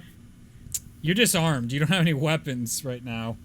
Ari, what was your number? Wouldn't I have my bow? Yeah, Oh, you have your bow. That's right. He didn't grab that. Yep. Yeah. 18. Oh. there we go. Our savior. Come to me if you want to live. Save me. So now we need the boys. Yeah. So first is We just have... the first to start is the bearded man, the Blackbeard. Oh man. So, Not the red beard. Cart, right? No, not Redbeard. Yeah. So he sees Flamma, and he walks over to you. Well, no, he kind of sprints over to you, grabs you, and tosses you into the back of the cart. And Oh shit! you can't stop that because you're in manacles. I'm not even gonna make a roll for that. So that'll be his action, and then his bonus action is to take half cover away from Ari because he's aware of where Ari is. So he's gonna go to this side actually. So you can't actually hit him right now. The orc is still going backwards, and that's probably. I think he's gonna. So yeah, his bonus action he can hide. Action put you in the cart, and he did his movement. Okay, cool. So then it is now Jaqualden's turn. Oh man! Jaqualden All turns to right. Bruce. Did you catch any of that? Bruce goes, and Jaqualden goes, okay. So then Jaqualden is gonna cast. He's gonna be like. I mean, Ari normally flips a coin, so I guess we could do the same. And you see him take out one of the platinum coins he stole quite a while ago that you guys never knew about. Flips it, and You can just do like a D4. yep. Okay. So he's gonna go and he's gonna do. He's gonna aim at the one on the horse, and he's gonna do a. He's technically not in the horse anymore. Remember, this one got off the grapple, and now he got knocked back from Ari, and he's like, "Ooh, my face." That's the orc. He looked at the elf, and he's gonna cast a lightning bolt at the elf. That does not hit. Oh. So he goes and casts a lightning bolt, and a shot goes by and smashes into the wood, going everywhere, and the elf. We're surrounded. We're surrounded. And Must have been my but he would actually say imagination. that in elf, so he says this in Elfish. Whoever speaks half Elf understands him, and he doesn't say it like that. He says it more like, "We're surrounded." Very elf, very past, cool, aggressive. He doesn't even care. And then it is now Just one word. And then Surrounded. Jaqualden's probably going to move a little closer to the action to try and get a better shot, but it's still hiding.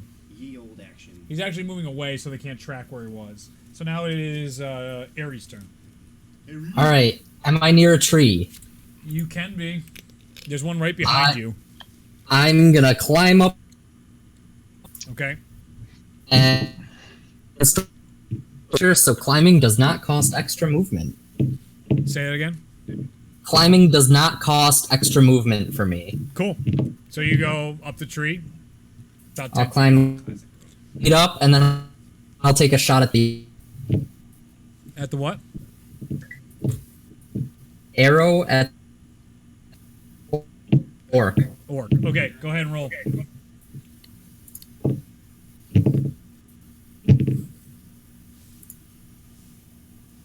18. That hits. Roll for damage.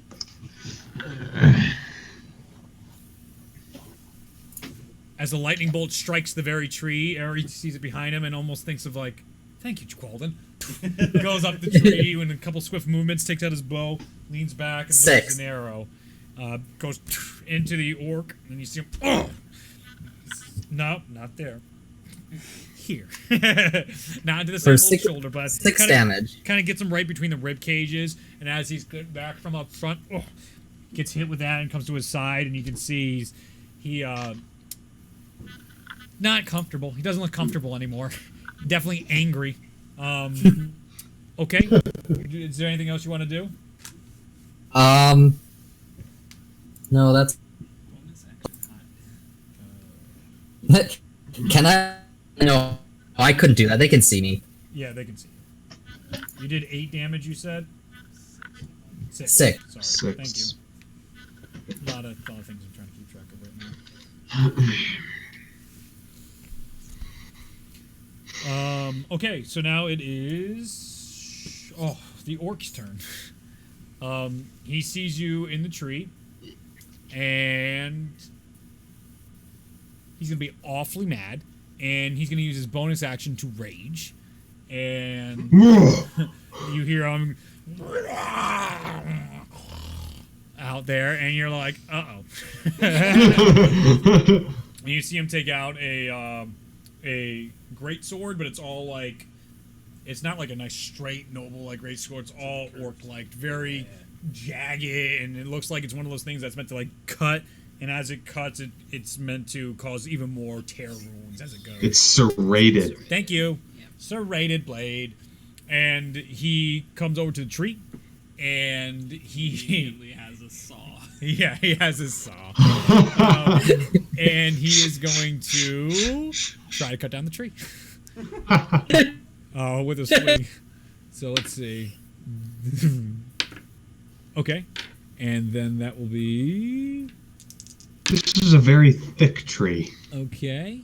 Very old redwood tree. Ryan, what do you roll for your when you're raging? What are your dice you roll? What do you mean? I don't roll anything. No, for damage. When you do damage as a barbarian, it's all like, how does that get modified as you go up? So rage. Rage just gives you advantage on. Yeah, rage gives you advantage on strength checks and strength saving throws. Right. Cool. And then you take less damage, right, too, when you're raging. And you half damage for certain attacks. Right. And then, Hunter, what determines how much damage you deal? Isn't it your strength modifier plus your constitution or something like that? So when attacking with a melee weapon attack using strength, you gain a bonus to the damage roll that increases as you gain levels as a barbarian. See, that's what I need to know. Yeah. So that damage increases based on your level. Yep. So I just add the level. Any other modifiers to the? It's not the level. It's not the level. Damage based on the level. Yeah. Damage based.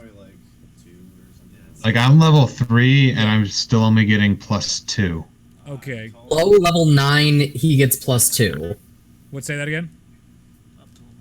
Level 9, he gets above. Okay. He gets. Oh, I know. That's in the book. Okay. Cool. Okay. So the orc comes over and hits the tree, and you see it like cuts like halfway through the freaking tree on the first go. You see him reel back for another one. You don't do two attacks is when you do the reckless rage, right? Frenzied rage. Frenzy rage. So he has to do that next turn. Because you on the first turn you rage. You can't. Can you frenzy rage on the first turn? Yeah, I think so. It says frenzy.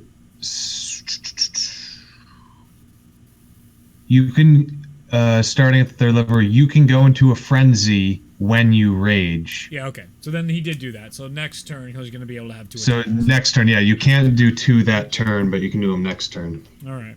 So he did engage with the tree this turn. He did fight something this turn. In a frenzy. Yes, in a frenzied rage. So that's going to end his turn, and now it's the elf's turn. I got you. Thank you.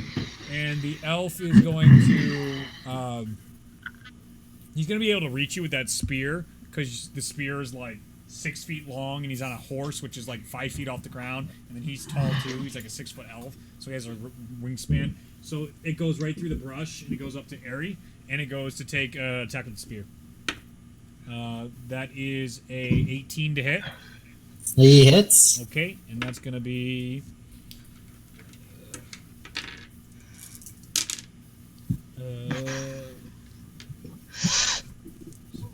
7 damage. Oh wait, I'm sorry. I just counted the dice and added the modifier like an idiot instead of counting the numbers on the dice. Oh, that's 10 damage. Ooh. Piercing damage. On who? On Airy in the tree, so he comes up with the spear and puts it right into like your leg. He was going for your gut, but you try and move at the last minute, and it goes right into your leg. Doesn't go all the way through, just enough to get a nice stab into the meaty part. Oh. Okay. Okay. It is now Dell's turn. Save us. So Dell is going to. Birdman. He's got an area of effect spell. What do you guys want to do with Dell? I'm not doing this. You guys tell me. He would fly into like how much movement does he have? 60 flying, I believe, or 40 flying. Would he be able to make it to this like this area over here? Yeah, it's like 5 feet is the squares on this one. So 10, 20, 30, 40, 50. Yeah, I'm pretty sure he's somewhere around there. This area is somewhere where he could be in a tree and Yep. he could cast that one spell, Thunder Wave, I think. Does The that? Thunderbolt That would one. attack Airy, dude. It would hit Airy, You but could- he you would could do that, by the adjust- way. You could adjust so that it's only hitting these two. Like it's a square, right? Yeah, it's a square, but how close does he have to be? I don't It's know. 15 feet, right? 15 feet? So count out 15 feet. It's 3 squares. It's like here-ish. So it's a box of, so like 15 feet, right? 1, 2, 3. So it'd be 15. This is 15, and then this diagonal counts 1. So 1, 2, 3. So it's gonna hit Airy. It's gonna be Like that whole box. is- One. Yeah. so 1, 2, 3. Whatever we can do to make it. It's still gonna hit Airy. What other spells does he have? I don't remember. He has the whip thing. He would. Vine yeah, whip. he would try to thorn with the elf off the horse, right? Sure. You guys. I don't know. I don't want Yeah. to kill his character. He can pick people up and fly and then drop them too. He could definitely do that. He's got to do a strength check or dexterity. I mean, I think he should thorn whip the guy off the horse with the spear. Okay. I agree. Okay. All right. So somebody roll for that. Roll a hit with the thorn whip. 14. I don't know. 14. That hits. Okay. It's one. Ooh. It's damage. It does do damage. Give me 2 4-sided dice. Let's do that. We're improvising damage. 4. Okay. 5. 5. Okay.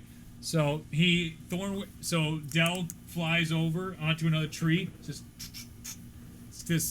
He's got the advantage in the woods. He's very used to the Neverwinter woods. You see him move in a way that's just like, this is a trained combatant in the Neverwinter woods. He has lived here his whole life, and he is on his home turf.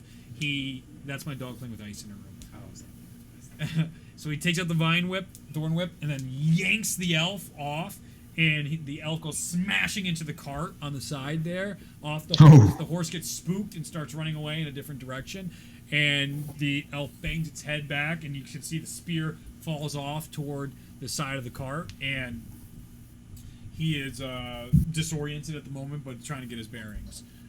I think that's going to end Dell's turn. Orhana, it is your turn. I will have music, by the way, going again eventually. Just one day at a time. One day at a time. It sounds like she's rolling die. That's why I was like. And Athena rolls initiative. Yeah, I was like, what? And she chooses to poop.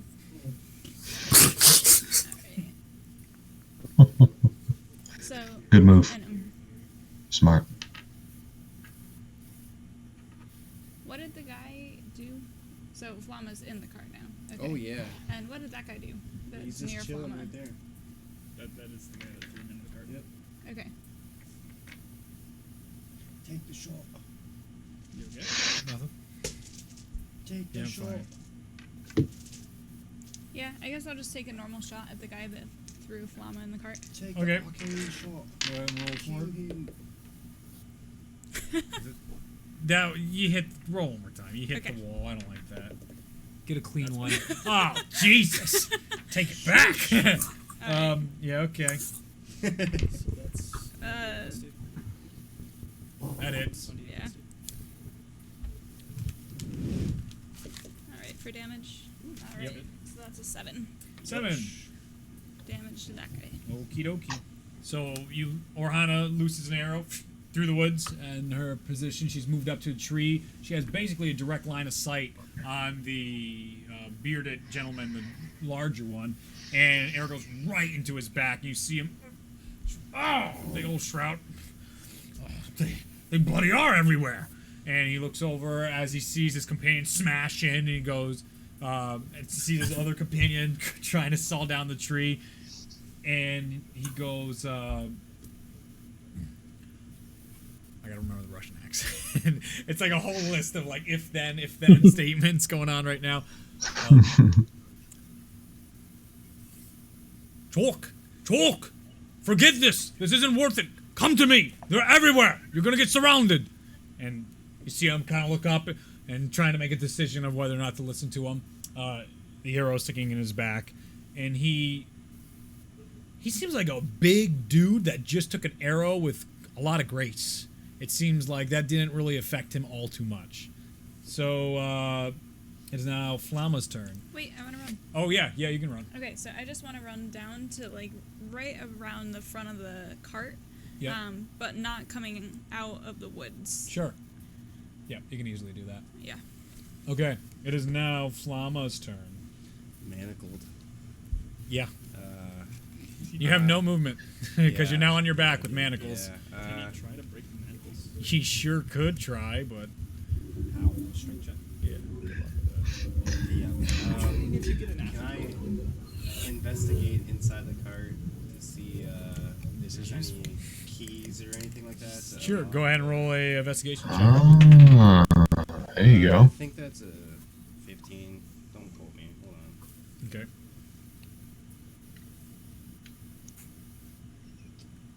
It's a 13. To 13.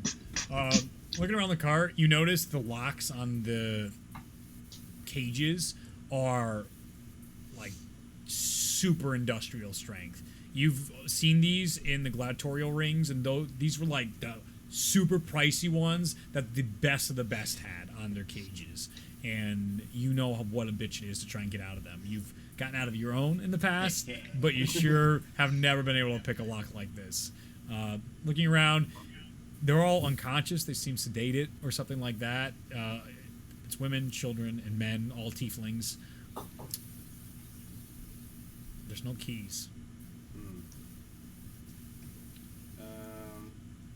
Okay.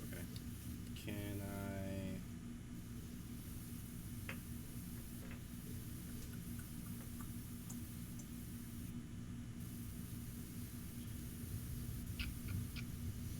can I look around for anything that might be of use in trying to break these manacles off?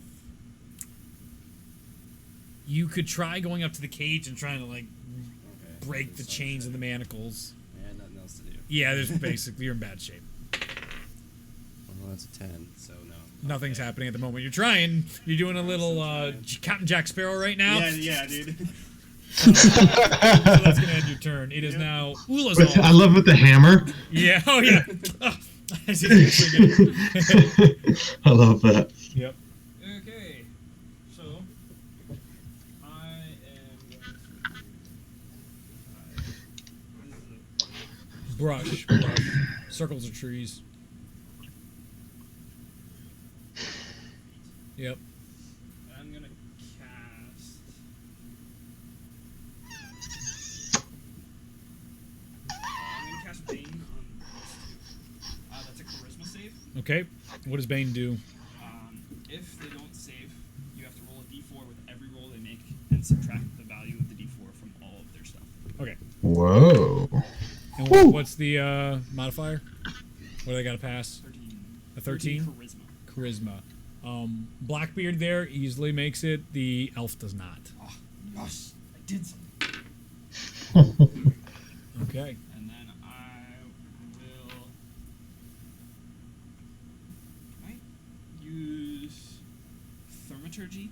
What is that? It's a cantrip. Okay, but you can only use one spell per turn. That's what I was gonna use it You dirty.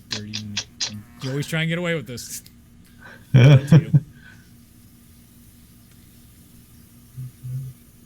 will. Pass me a cookie, please. Still can't use the cantrip. I was gonna say, can he use it now? Cookie for an action. Yeah, that's all I'll do for this turn. All right, Mosnell, your turn. Can I reach anyone with 30 speed? You can go diagonal.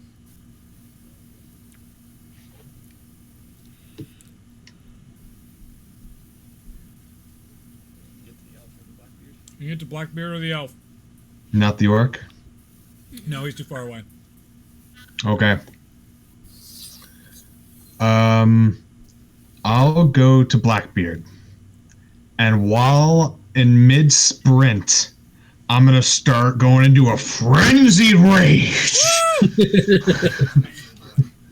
I'm seeing what's happened to my friends. I especially did not like throwing Flama in the back of the truck there. What a coincidence. I am very angry, and I'm going to take a nice swing at Blackbeard. Okay, roll to hit. Roll to hit. That is a 16. That hit. All right. Big damage, boys. Here we go. Let's get it. Okay. 13. 13 damage. Ooh, Mhm. nice. Woo!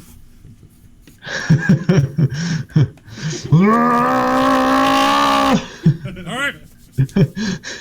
So, Will is all sort of casting this, his bane, and you see it almost like kind of brownish, like little mist going through the air, and when it goes across to the Blackbeard, it kind of dissipates, but it sort of like goes into the ears and the nostrils of the elf that's still trying to come to after getting vine whipped off or thorn whipped into the cart. Mazel is sprinting and comes out during this. He takes out his giant axe. He goes up for a high attack, and you see he turns and he goes to dodge a high attack, but it was a fade. Or it's fade. Feint. Thank you. He fades up with that, but then brings his hands down and drops with an uppercut instead of going for down. And boom, hits him right with the axe. You see this like crimson, just blood goes up to the top, and you see a big gash in the middle of him. You see him stagger backwards. Oh.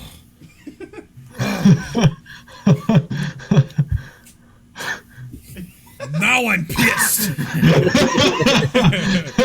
And you see this big, burly man, his beard split, and you can see blood trickling now down the eyes and stuff like this. You see that just matted face of rage start to build up. Oh no! He's getting Another barbarian.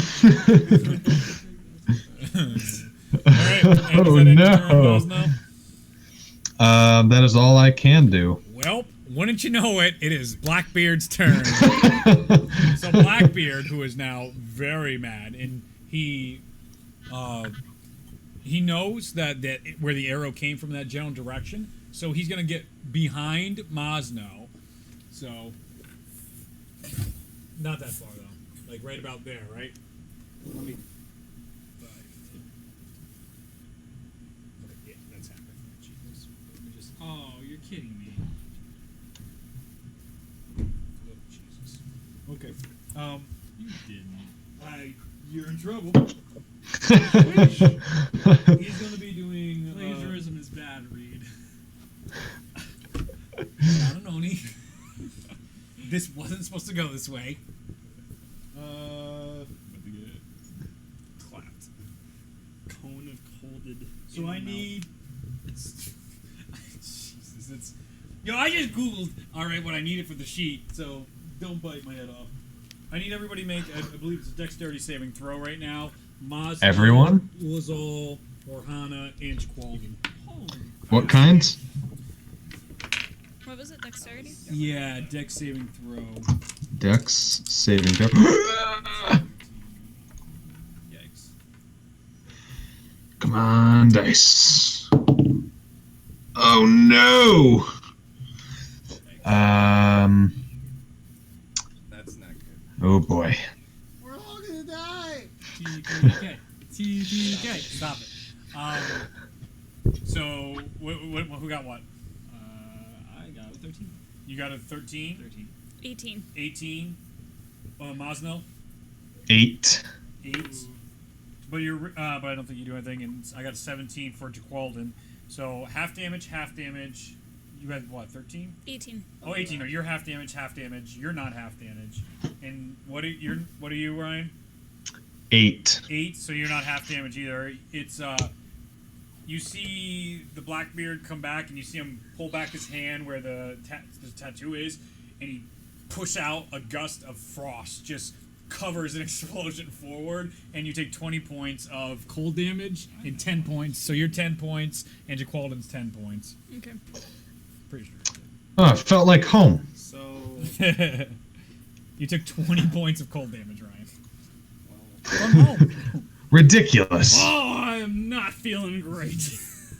So, And then I Man, know what my next turn's gonna be. why does he use the one thing I don't have?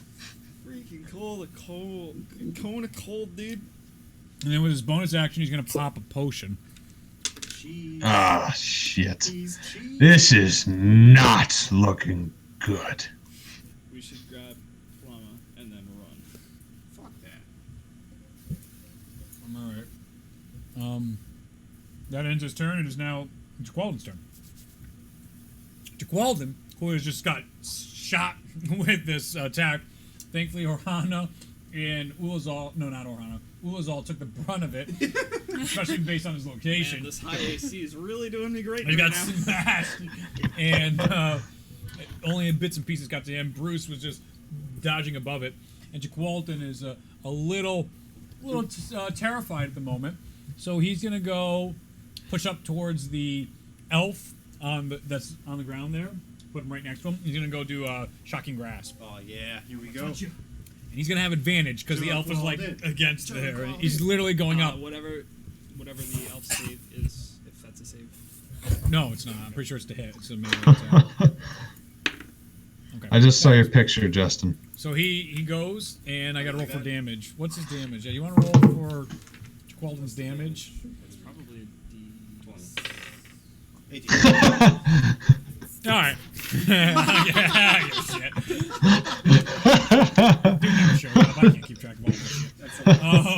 So Jaqualdon, as the elf comes up and he sees his half elf in front of him in this ridiculous getup, these golden, like, he still has like the golden glitter uniform basically with all this fluff in there. And then come up to him and just kind of looks at him and puts his hand on his face and just he takes his hand off. The life leads the eye from the elf, and sort of Oh shit. shimmies himself as he sees the orc still going against the tree. Kind of goes around the cart as he starts feeling around for where Flama was, because he's very familiar. And now that he's this close, he immediately knows this is an illusion, and he's trying to figure out what's going on. That would make it Ares' turn. It's not actually an elf. Well, It was a placeholder. it looks semi-elvish actually. Cool. Semi. I want to run behind the orc. Sure. Backstab. I'd like you to make a. You want to get behind the orc? I'm gonna say you Yeah. flip over him with your dexterity. You do like a flip out of your. Even though your leg hurts, you kind of. It's like a. But you can easily make this flip because you're amazing. And then bonus action to steal. Yep. So make a set of hand check So because you're trying to steal a coin back, right? yes. Yep. A 12. Yeah, that'll do it this time. He's raged. Yeah, he's pretty raged, and Did you even notice? no. So yeah, it was pretty low DC. darn at this point. tree! So you do a flip, Yeah. and as you're coming down the flip, and He's actually forgotten about it. take the turn down. He's focused just on the tree. You still, I'm pretty sure you still have an action. So I do. I'm gonna use my action to what? and then to disengage, Okay. and then I'm gonna book it the fuck towards like in the direction towards Mosnell and behind the guy, Which guy? the orc, Okay, yeah. So toward Dell. and then I'm gonna just book it feet away. Yep. You do that. You book it away. Okay. I can't believe, was it cold damage too? In the, are you serious? You literally plagiarized that I didn't straight. read it at all. No. You- Like, what? Caravan, This really isn't supposed to be what it's supposed to be. So it just a kinda caravan of What is slavers this with supposed an to be? enchanted caravan. Dude uses a cone of cold. Let me tell you, he's not an Oni. I'll spoil that for you. These guys aren't anything crazy special. What is this supposed to be from?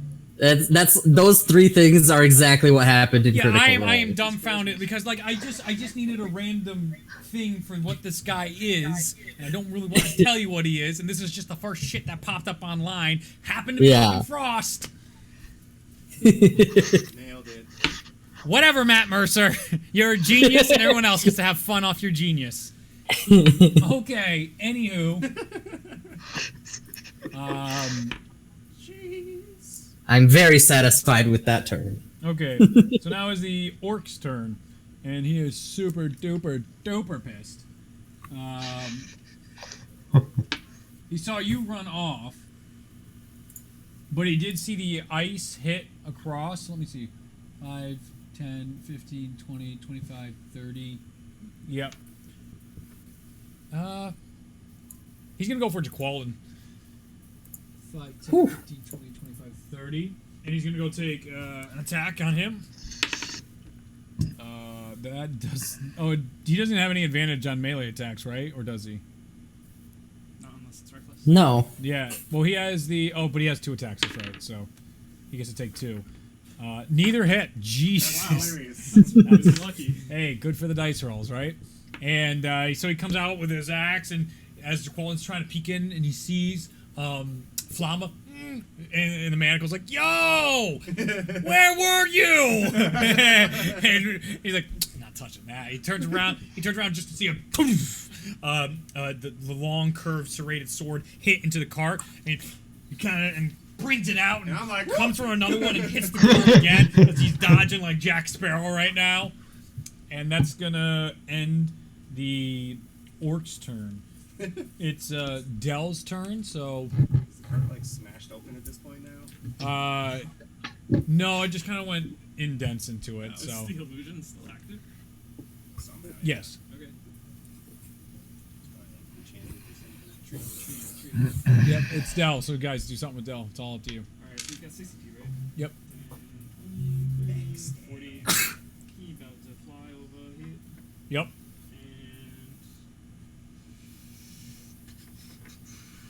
And Doesn't he have totems? yeah, He does. I don't know what those do though. They give advantage to anybody else attacking, as long as that person's under the totem or whatever, by the totem. Yeah. He's got his vine whip. I think Yeah, a thunder let's thing just would do be that a again. That bit worked well. much. Bad, yeah, it's a big Yeah. faux pas. It's a little bad. So he's just gonna vine whip the orc. Okay, I know he has cold damage stuff too. It is. Yeah, he has something with a knife. So somebody roll for him. Roll to hit. So it's a 15. Okay, that hits. Yep. All right, roll for damage. Do two d6s, d4s. Thank you. 6. Ooh. Yes. No, I think he didn't get hit, so no, he's not raging anymore. Get So now it wrecked, does it. stupid orc. Is that how it works? Yeah, you got to Yeah. keep making attacks. That. So now Yeah, it- making attacks. You don't have to hit. Is that true? Is that true? You only have to attack? It only ends if you haven't acted a hostile. If you haven't attacked a hostile creature since your last turn. Okay, so no, it does half then. Thank you. Yeah. Knocked unconscious, haven't attacked a creature since last turn, or haven't taken damage. Good, that's much better. Okay, anywho. That's gonna end Dell's turn, or Hana, it's your turn. Alright, I think I'm gonna run across the path and come and hide behind this tree, but still be able to see the orc. Yep. And I'm gonna try to take a shot at him. Go for it. Orhana's, you see her with her little gnome legs going across the dirt road, takes a slide, and pops up and brings the bow back. What you got? 19. Oh, yeah, It's a 25. Oh, my God. Jeez. Jesus. One Okay. Yeah, Yeah, right? D8? Yep. Okay. That's 10. damage. 10 damage. Ooh. Arrow right into the temple of the skull, sticking out of it. He doesn't look good now, but it's in there. There's an arrow in that boy's head. Is that half? Yeah, it's his piercing damage. Thanks for letting me know. Okay. Still arrow in his head. 5. Chill there. He's got a thick skull. Yep. Very thick. Flama. You actually you missed the brain somehow. What was all? Your turn. That's small.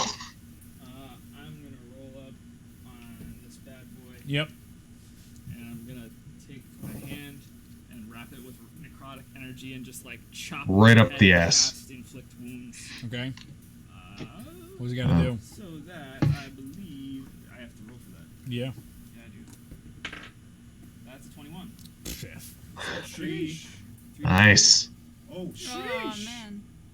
He's like, what is this spell? So that's 10. 14 damage. That is not half. And that is not half. Woo! Sheesh. So ugly. So you come around, you put that in the orc's mouth, and you see all the necrotic damage. What'd you say? You Right in chopped his him. You Oh,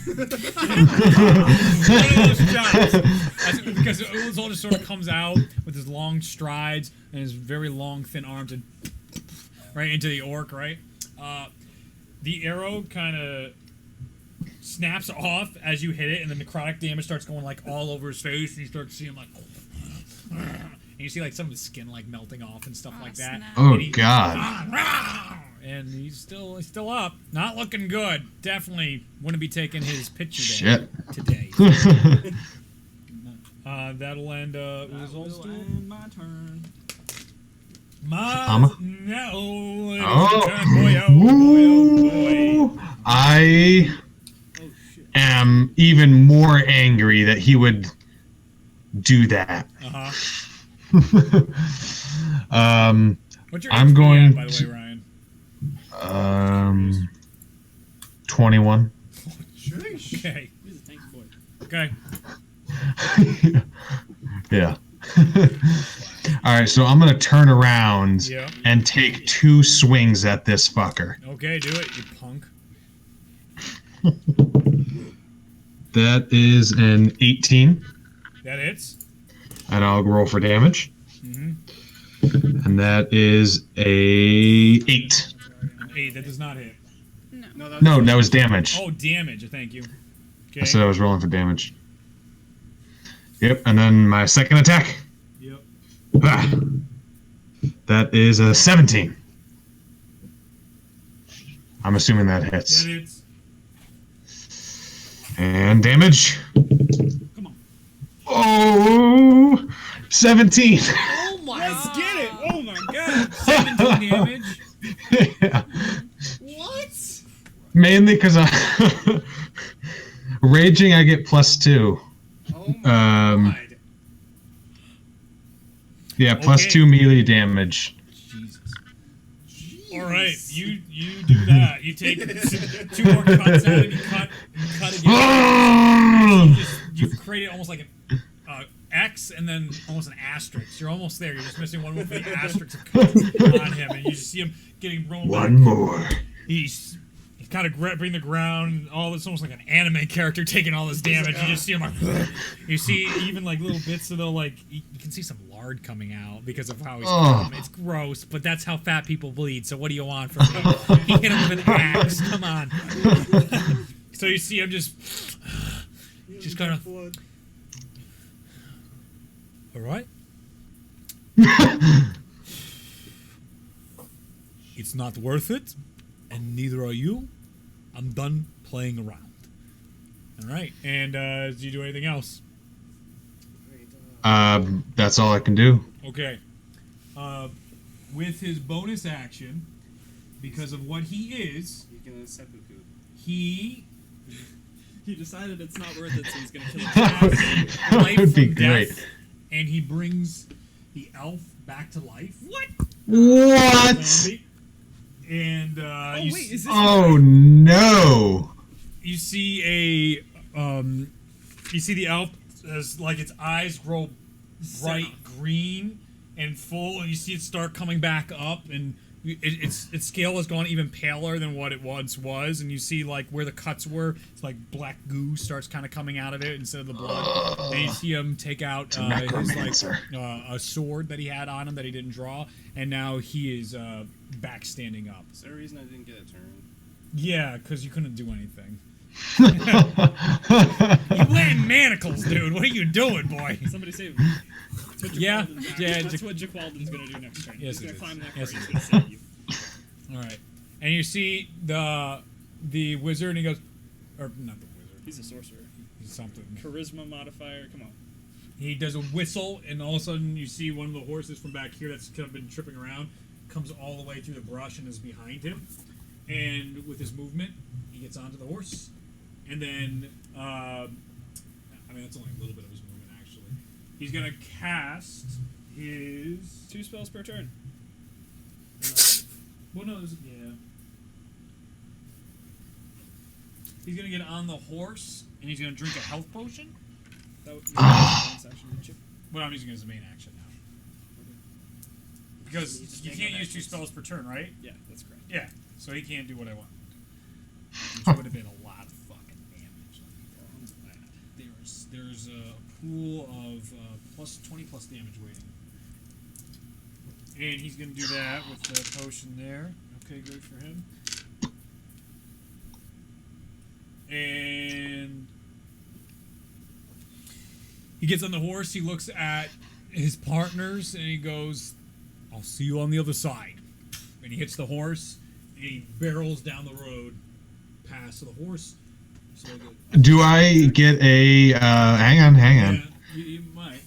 Do I get an opportunity attack Yeah, I'll because give you one. he disengaged? I'll give you one. There are no drawbacks. Go ahead. You mean this guy murdering us is Yeah. no drawback? Well, no, I'm saying if he's just already casted, he gets a free swipe. Did you hear what I said? No, I didn't. Do I get opportunity attack Yeah, I since said he yes, so disengaged? roll to see if you can hit him. Okay. Stop him unless he has sentinel feet. Okay.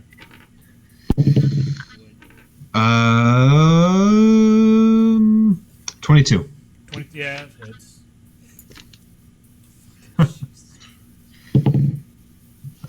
8. 8 points of damage. Okay. Mm-hmm. As the horse comes by, you take yet another swipe and you complete the cross across his face. Blood Yes! everywhere. Artwork But finished. he's still standing, so let's see. 5, 10, 15, 20, 25, 30, 35, 40, 45, 50, 55, 60. Oh my god, he's gone. He's on a horse. Yeah, he's That's basically fine. on a horse. Let him go. And that will end his turn. So it is now Jaqualdin's turn. He's gonna hop into the definitely away from this action. Hop in and he's gonna try to unlock the manacle on Flamma. So he has a toolkit too. So he succeeds. So Jaqualdin comes in and you're sitting there like, bitch, where you been? And you see him, he's just like, don't give me that attitude.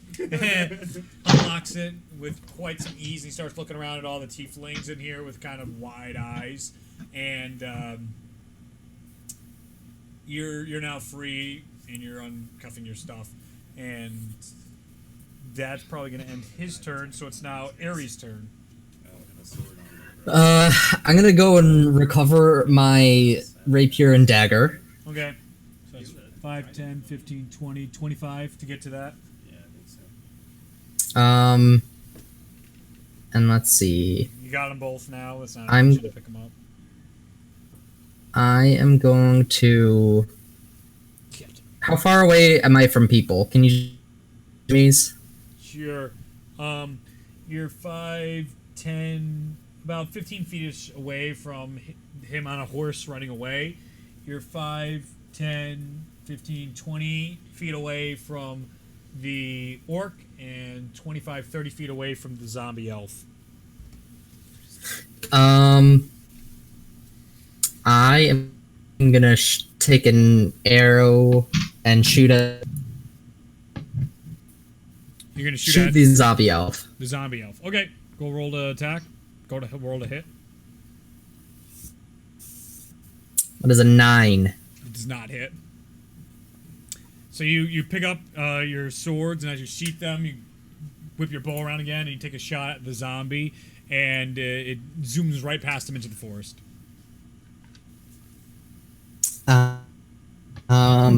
And then I'm gonna use a bonus action to around the other side. Okay.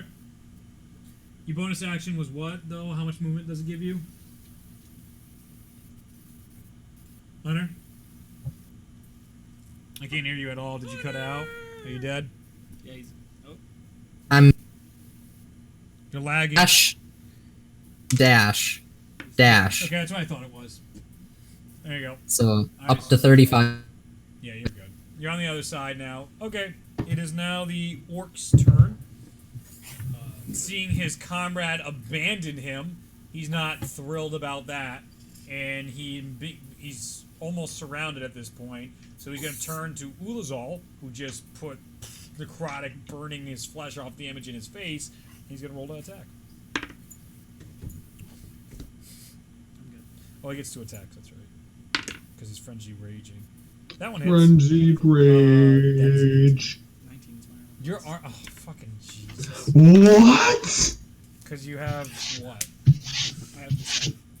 The staff give you 18 armor I have class? 18 because of my armor and my Yeah. shield, and the staff gives me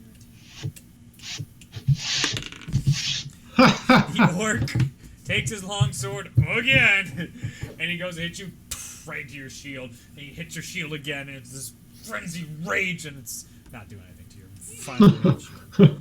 It's just a lot of It anger. is now the zombie elf's turn, and it's going to turn towards Mosnell, and it's going to try and hit him. So that is a 18. Does that hit? Yes, it does. Okay, so roll for damage. With its sword, it does 8 points of piercing damage. Halved. Yep. Okay. So it stabs you in the back as it's almost like its movement. It doesn't breathe. It's silent. You basically hear nothing from it as it through its movement. You just see the weird green glow of its eyes, and that's gonna end its turn. It is now Dell's turn. What do you guys want to do with Dell? Thorn Whip has been working pretty solidly for us. Did Dell see me get blasted with that cone of cold? Oh, that's a good idea. Yeah. Good berry, maybe. He has healing word, so that he can cast that from where he is at me. Okay. And that's 1d4 plus whatever spellcasting modifier is. 1d4. I roll a 3, get +2. We'll do. So you recover 5. Sweet. Okay. And that's And then he can move somewhere. if he wants. What is it? I don't know. What is his priority in this situation? Well, he doesn't know what's going on in the cart. It would be to save the people, but they're not here. Right now, I guess he's just trying to. This has all been quite a disturbance, and it's bothering him at this point how much time we wasted on this. So he would probably want to finish this as soon as possible. He's in the right position for taking out the orc, and he could reposition himself if he wanted, but there's no trees close to the zombie elf right now. Okay. So I guess I'll chill then. Okay. That was a selfish action. I am sorry, guys. It is now Orhana's turn. I'm gonna go for the orc. Okay, you can. That hits. Okay. It's a D8. Alright, so that's a 7 damage. 7 damage halved. So that would be 3. Okay. It always rounds down. You lose another arrow from your position, and just where the first arrow went, couple centimeters from where the last one into his head, and you see him. He's now staggering around a bit. He's still wailing on the shield that Ulazal's holding up. I'm fine, guys. But Don't worry about it. he's out of it. It is now Flama's turn. Oh, you about to kill this boy? Alright. Your sword is directly at the bottom where you kicked it away toward the cart. So you could get out of the cart, pick up your sword, and then do actions. But you have everything that's on you normally, minus your sword that you threw away. And you're free now, and Jaqualdin's looking at all the cages right now. Alright, I'm gonna get out of the cart. Yep. Okay. Gonna get my sword. You do it. Cool. Still glowing. Still glowing. And I'm gonna head toward. What's that zombie thing doing there? It's there, stabbing Ryan in the back. Wow, geez. You literally come out to see the zombie like silent like a wraith, basically stabbing. Let's use another fighting spirit there. And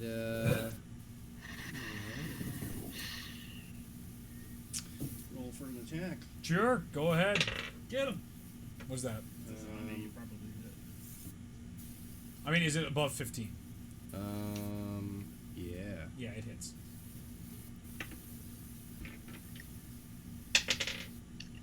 That is 14 damage. Ho-ho! So Flama jumps out of the cart. Do you jump? Do you want to jump out of the cart?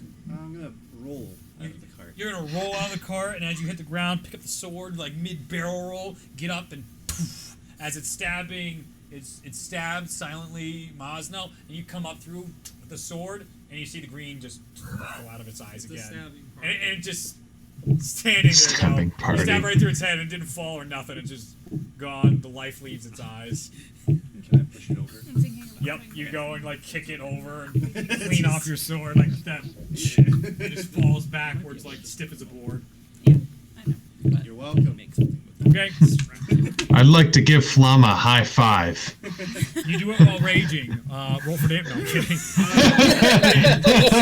It's like after getting stabbed, you're like and it's almost defensive. It's just like, oh god, you almost broke my wrist. Both screaming. Yeah. Yours is more Mos- pain. His is more like. Mosnell thinks that his yell is from excitement, not pain. Yes. It is not. Makes him more excited.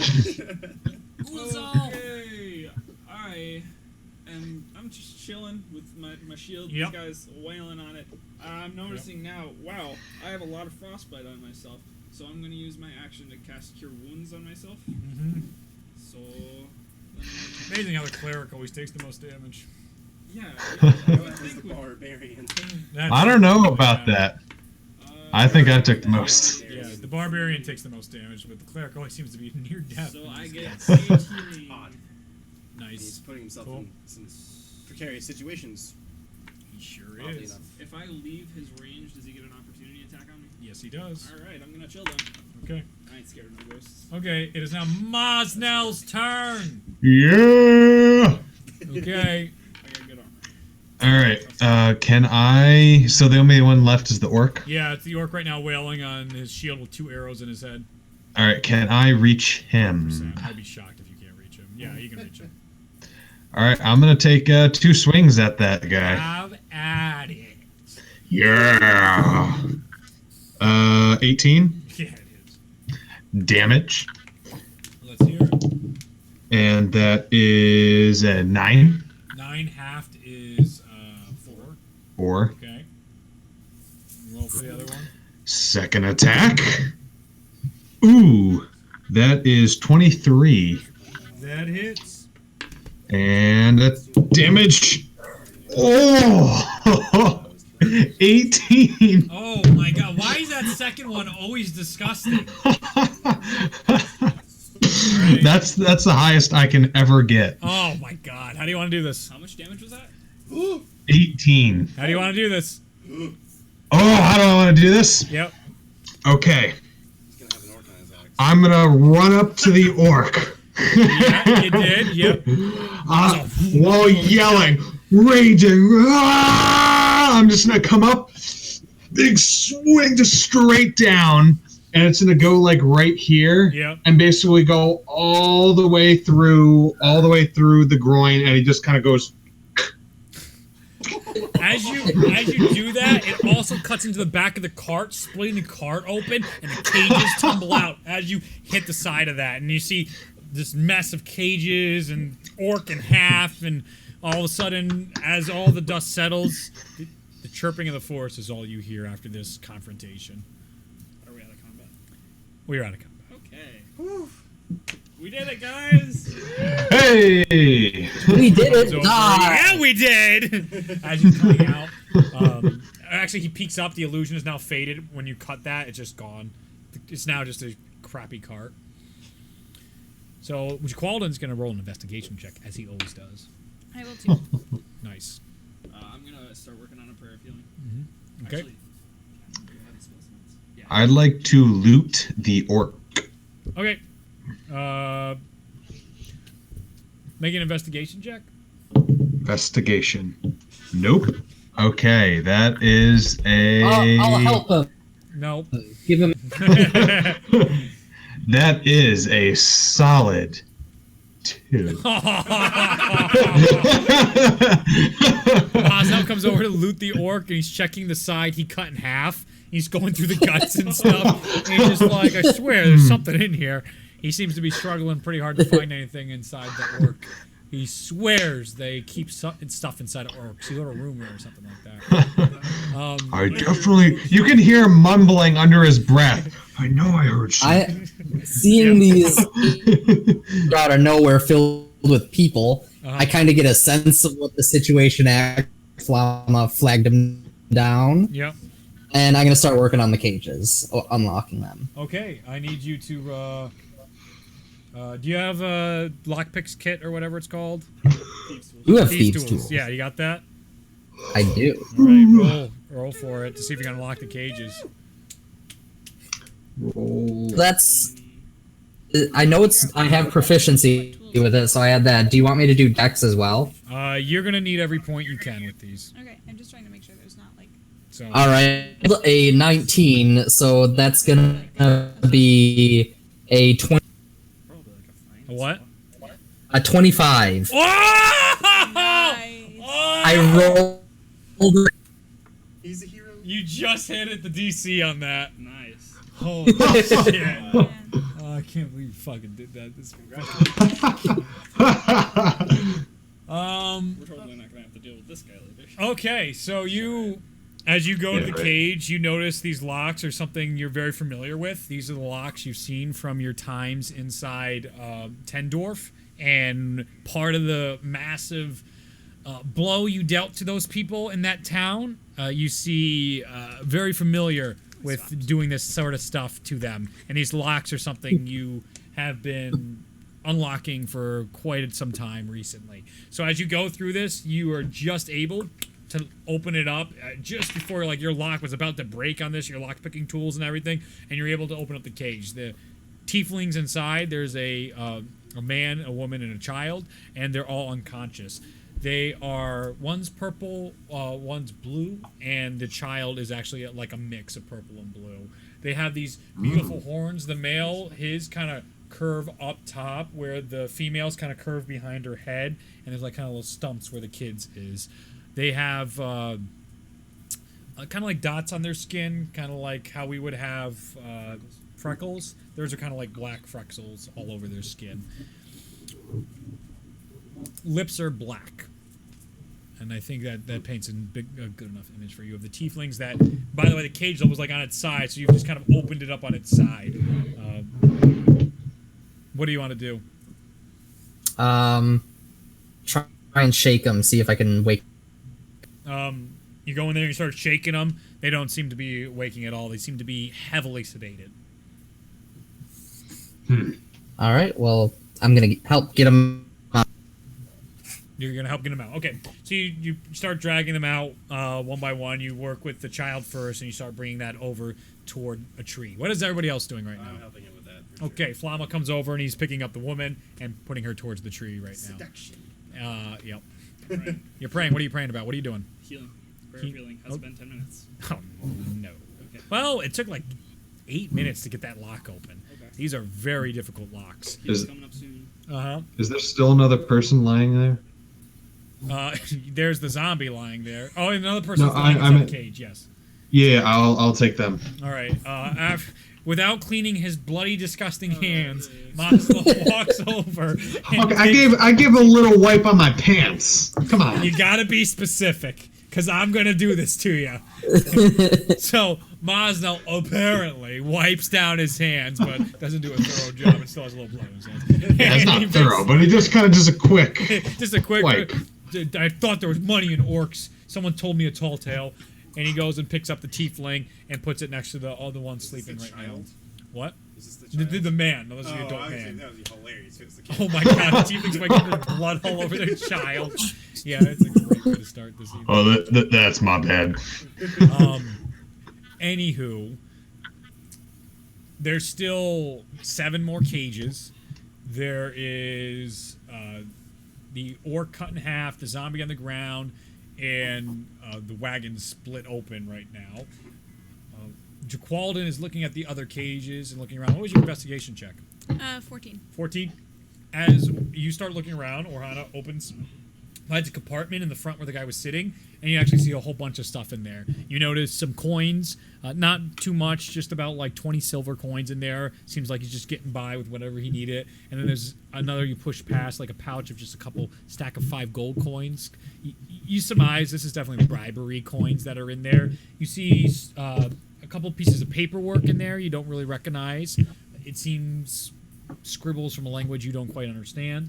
And then you look over and you see some ropes, manacles, and some other any tools for like tightening the manacles, something that you'd be familiar with all the tinkering that you do. Okay. I'm just gonna leave everything that's there, and then I have tinkerer's tools. Yeah. And so I probably have some kind of small saw, so I'm going to try and like start like somehow working at either cutting off the lock or like maybe the bars around like where the lock would be. Yes. Try to just like okay. start opening another cage. Yeah, I'd like you to roll for that. Okay. I don't know what I roll. I think a wisdom. No, it's intelligence. You know how to do this. Yeah, this is an intelligence check. You'll know where the weak points would be and what you would be looking to cut open and all that. I'm gonna go up to the cages and Yep. I'm going to take my tinderbox and 19. a torch out. Yep. And I'm gonna light the locks. Okay. Like hold the torch. Yeah, over to the them locks. inside, Okay. yeah. They're heating up. They're heating up. You actually make progress. You hit a 19 on that. Yeah. You have now, as you're sawing through, you're getting some of the bars up, but like not all of it comes off. Some of them are tougher than others, and your tools and your little saw can't get through those. But you're almost certain now that it seems a lot easier to pick at this point. And you start working on cage to cage doing that. Okay. Jaqualdin actually comes over and starts working on the lock as well. As soon as you're done with that, you see him just easily. Like, Aerie was really struggling. Opens right up for him. Yep. What? Heals? Sure. What were you doing first? Lighting that lock on. It seems like it's warming up the lock, but it's Heating not up the melting the lock. And then I was gonna try to slash through the lock. Ooh. While All right. it's heated. Give me a strength check. Oh, I love strength checks. That's a natural 20? Wham! Right off into the ground. You weaken the lock. Just easily open. Comes right open. Yes. In the cell that Qualden opened up, there is 3 children inside that one, 3 tiefling children. The one you open up is 2 males, some of the taller, stronger males. It looks like they're more filled out. You're continuing to work through the ones that you're doing, and then healing goes out, right? Wisps from the scrolls. Ooh, that's good. So that is 11. so, it's 14 points of healing to everyone in the vicinity. Orbs start popping up, and How many? they start going. 14. 14 points of healing. Oh, that hits everybody in the party, too. Yeah, everyone's healed. Yeah. Into everybody. Take a deep breath. Nice job, Lizelle. Back away. Thank you. Yep. You see the tieflings start coming back. It seems your healing spell has brought them all to. You start seeing the ones being freed, very disoriented. You hear all of them are talking in Infernal at the moment. They're so disoriented. I can understand. I bet you can. Everyone, this goddamn team can speak literally every language ever. I don't know what language. I don't know what language you don't speak, all of you. Like, I can't find one. this abyssal, like, underworld or whatever it is. I speak Undercommon. Never mind. Yeah. My hands can go higher. They would. Wait, Reed. What? I speak giant. Reed, what about Elvish? Elvish. What about Elvish? Everyone on the team speaks Elvish. Apparently, everyone learned Elvish in Elvish school. I don't. Elvish is apparently the American that, like, the whole world learns. I mean, it helps that 4 of us, or 3 of us, are elf type. Yeah. It's just built into the character. Yeah. Right now it's just more. What's happened? Where are we? What's going on? I'll walk over to them and I'll tell them in Infernal, don't worry, you're all safe now. Give me a moment. Give me a moment. What else are we doing? Mosno, what are you doing before that happens? That went up and everyone's coming to. You opened a cage, so we have about 4 cages open right now. Ari, what are you doing? Are you continuing to work on the cages? I would have just continued to unlock it. All right, you're still working on your second cage, and you actually see Qualden like get 3 more cages open with like no effort. It's really suspicious and pissing you off how he's able to open these. And then you do succeed at getting yours out. By the time you guys funnel everybody out, and some of them are able to walk out, there's about 34 tieflings. Wow. Standing in the forest So right now. I'm at the exit of the wagon, kind of helping people out of the wagon as they come out. And they're all trying. You're hearing them. Brian, you didn't believe in the devil until you heard these things speak, and now you question whether or not devil creatures exist. You are definitely. I don't think you've ever seen a tiefling ever in the north. No. Especially how secluded you are. So these things definitely look evil, and you don't know what to make of them. But the way Ulazal seems to be handling them, you're trusting his judgment at the moment. You have seen like 2 tieflings. Yeah, I was gonna say, I've in the. seen like 1 or 2. You've seen a lot of things in your time. Oh yeah. That's slave trade, dude. Yeah. Orhana, you don't really know what to make of this. This is not your avenue. Jaqualdon seems completely unfazed. Ari, you would have, in the city you lived in, would have seen tieflings from now and then. So I would have definitely. Yeah, you're not really. This isn't unsettling to you seeing them. So, none of you but Ulazal can communicate with the tieflings. So, what are you doing? I'm gonna ask them. Well, first I'm gonna check and see. Are you guys okay? Are any of you injured? Are they still sedated? No. Yeah, the healing actually broke. They the woke up sedation. from the heal. Cool. Yeah. Way to go. Are there any of you that are seriously injured? One of the from the first cage that you freed, the one with the horns that curled up, and he was blue, I believe I told you, and the other one was purple. The blue skin, and he has bright yellow eyes, and you see most of them have yellow eyes, but a couple of them have some I'll say purple is in a select few, and then red in a couple others, where it's just like the pupils and stuff are there, but you know, like where our whites are, that's where the color, and it's all glowing basically. They're pretty intimidating kind of creatures, these tieflings. And he looks around, and you see him call out, "Is anybody hurt? Anybody? Is everybody all right?" He's kind of looking around and sees some of them. They're all just The children are scared, and you see them starting to tear up, and they don't know where they are now. And he looks at you. Who are you? My name is Wulzal, and these are all of my friends. We just happened upon the carriage that you were all in, and we managed to find out that there was some kind of something going on here, and we had to do something. He's looking around, seeing the struggle, and sees the slashes in the cards. Did you do that? I didn't. My strong friend over there did. And I'm gonna gesture towards Masno. That was me. Masno, who was once there, a big smile on his face. Oh, hello. And some of the tieflings are his height, but most of them aren't, and that's shocking for some tieflings because some of them are typically tall. Oh, that's a massive a thing. Oh my! This is so much. This is so much. Some of the women are now sitting down and they're trying to tend to the children, and they're looking around.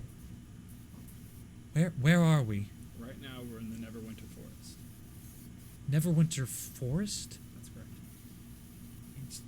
He starts looking around, and you see the children are really freaked out. We've never been in a forest before. What's a forest? How about you gather everyone, we'll start a campfire. We can get you all as comfortable as we can right now, and I can talk with you all you want. That sounds like a very good idea. He turns and he goes, everyone, we're going to set up camp. We're all very disoriented. And you see the wife kind of puts the hand on his shoulder. He kind of does that. These people apparently have saved us. I'm going to do my best so we have somewhere to stay tonight, and we will figure out what's going on. We are in a forest. I don't know what that is. I don't know where we are, but we're going to find a way to find a home. So everybody stay as calm as possible, and everything's going to be all right. Kids are crying. They ain't listening to this shit at all. They're not buying this. They can see the weakness in the dad's voice right now, and the mothers are doing their best to calm them, but the men are trying to hold it tight together and figure it out. So all of you sort of get away from the road. You go deeper into the forest, and you build a camp for the night, getting off that main road because you want to put some distance between you and any potential traffic. I want to loot the zombie. Okay. Okay, roll an investigation check. 13. 13. Yo, zombies are gross! How did he rot so quickly? Why is there so much blood everywhere? Oh, you found some money. You found a couple silver pieces, 3 silver pieces. You found the sword that's covered in the goop from his death that he was using. You notice a piece of paper that's completely bled through and you can't make heads or tails of it. And you find his clothes. He's got some leather boots. Got some really disgusting trousers now and pants. His shirt and all that's pretty gooped and blacked and gucked up. And you notice a few tattoos on him, like the heart one, and some more around his body. One's like a dagger. One is like a elvish tree. But nothing else really comes to your attention. I'm just going to take the silver. Up to you. It's kind of gross, but you wipe it off in the dirt, and you can add, what was it? What did I say? 5 silver? You can add that to your inventory. One with the orc. Yeah, you go ahead and make an investigation check. As everybody is kind of herding the tieflings in, you guys are still milling about. 17. You reach into the proper pocket of the orc, and you find yourself... Oh, Mazda looks on like, oh... with the axe. Oh, you end up finding again another piece of paper that there's like nothing written on it. It's just some cloth basically. You see 2 pieces of silver inside that pocket. You turn around to the other side of him, and you end up finding some bones inside his pocket. It looks like kind of rat bones. Nice. So I'm gonna run up to where I found the coins and the paper. Yeah. Before. I'm gonna snag the coins and the paper. Yep. The other stuff was just like the mana Jeez. pulse and Yeah, stuff, yeah. right? So It I just- don't really feel a need to grab that. I would not believe so. Unless so- you want to imprison and make some tieflings very nervous. Yeah, no. Or Hana comes in intimidating. Who wants to go back in? And they're all staring down at this gnome with manacles. The sword Could be is fun. a general longsword, serrated edges. It's it's like this green and black blade, serrated, and it's looks just as powerful as the sword you have. Okay, add it to your inventory. It's a long sword, +1 to hit. How much silver was it? Oh yeah, you were earlier. 20 silver and 5 gold, I believe it was. Okay. Something around that. Where?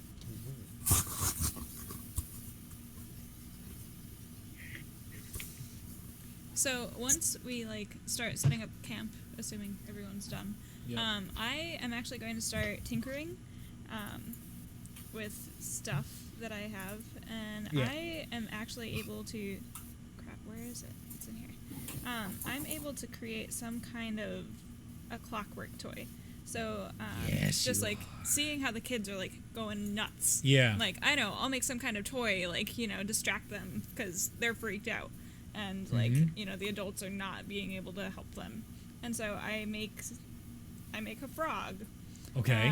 And let's see, it's able to, when placed on the ground, the toy moves 5 feet across the ground on each of your turns in a random direction. Well, that doesn't really matter, but I make a toy. So Kids so start you playing. so you make one toy, and you're able to you start winding up, and you have this clockwork frog that stuff's coming out, and you see the kids tentative at first, and then all of a sudden they start playing and laughing with it. And even with leftover parts too, you're able to start crafting. You look over and there's some wood off the tree, and you start putting that together as you really get into your tinkering, and you make a what's it called? It's a it's right there. It's a lullaby box. What do they call those? A music box. Thank you, a music box. And you're able to make a music box with it, and you start winding it a little bit, and you actually have like another frog you make, and you can put it on top, and the frog kind of does a dance in a circle, and it's got a little tune to it. Perfect. It's got like 3 notes. It keeps going back and forth to though. But you're amazed at how versatile those 3 notes are, because it's able to get a lot of melodies out. So you're winding that up, putting it in the middle, and the other one's kind of hopping around it as that one spins, and all the kids are just enthralled. The wives, like one puts a hand on your shoulder and just like thank you in Infernal, which sounds like you're not. You're like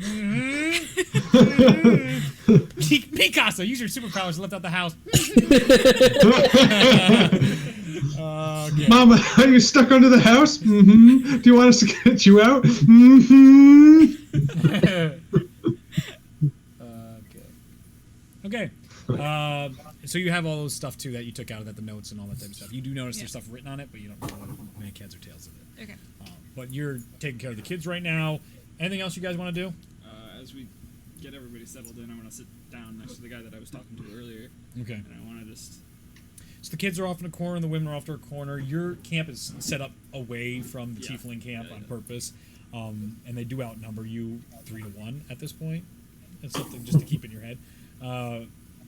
Enslave them. They're children. We can beat up children. Easy. Anywho, Their armor class is gonna be like 5. I can just clothesline them, just each with my hands. I'm taking out whole hordes. Ulazal killing it. Ulazal all powerful.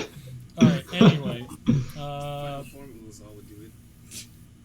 Once he learns all the secrets of every class. That's right.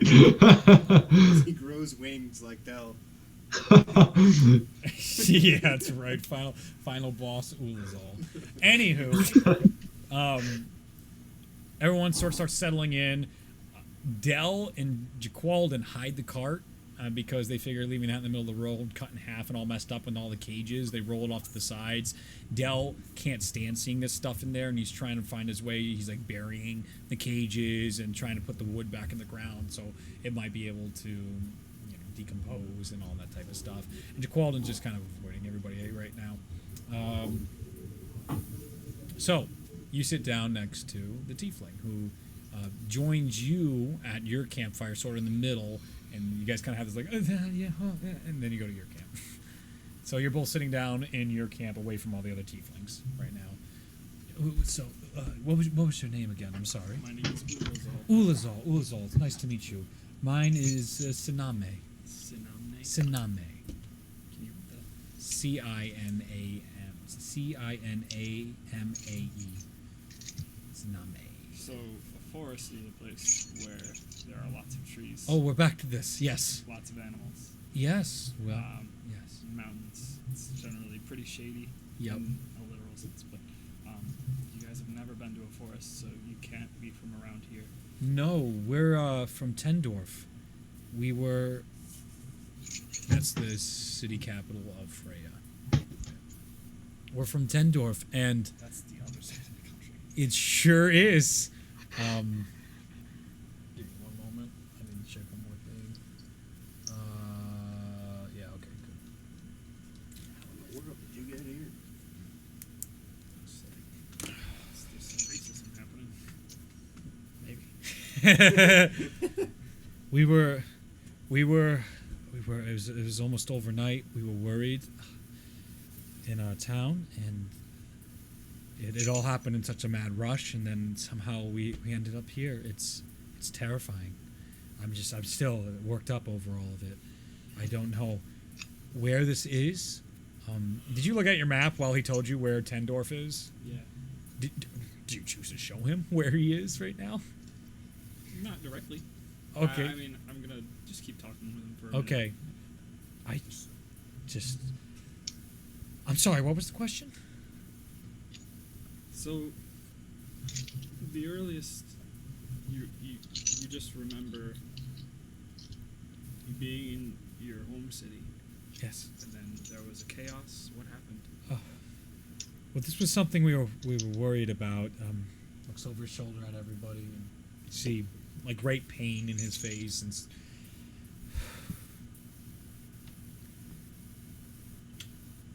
You speak Infernal. That's odd. Why do you? How do you know Infernal? That's a long story. I guess we both have long stories. You talking to owls there? What's happening there? Sounds just a little birdie inside Ulazal's here. I speak Infernal because I was involved with people who didn't like you. So I managed to spend a lot of time with people, or at least I saw people like you quite often, and I read a lot of books, and I picked it up over time. However, I know that most people haven't seen tieflings, and because of how you look, most people don't like you. You've led right into my point. Tendorf doesn't generally like tieflings as much, and we had our own little town. It was our little home. They called it Fiend Town, but we're not fiends. It was our own little corner of our homes, and we were just trying to make it by. I'm one of the few that can speak common, and we would be able to try and do our dealings, but everybody else only knows Infernal and would scare people, and they would have rumors and say things that untrue about us, and it was difficult, but there seemed to be some great changes happening in our town, and there was rumors of cleansings and getting rid of undesirables, and we apparently were on the list, and don't know how they were able to do it so quickly, but it was over before we had a chance to do anything. I'm so sorry. I am too. So,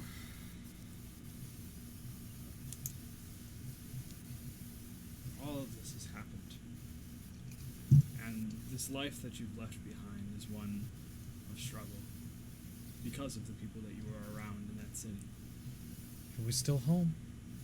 Do you have the desire to go back? It was the only thing we knew, but we can't go back. They'll just do this again. I have no idea where they were sending us. I only fear the worst.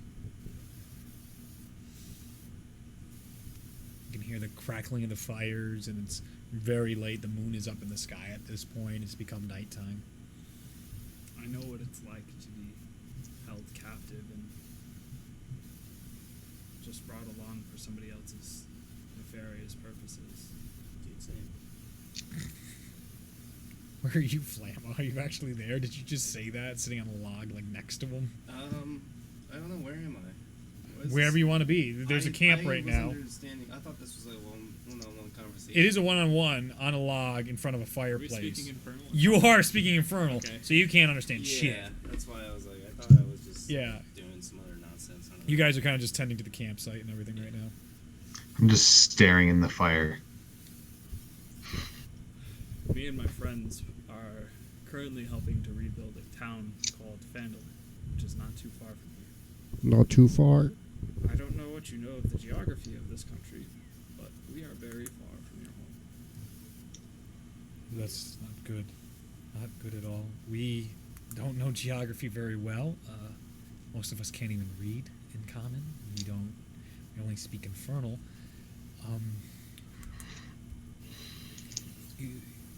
This town of Fanlin, would we have a place in a place like that? Unfortunately, I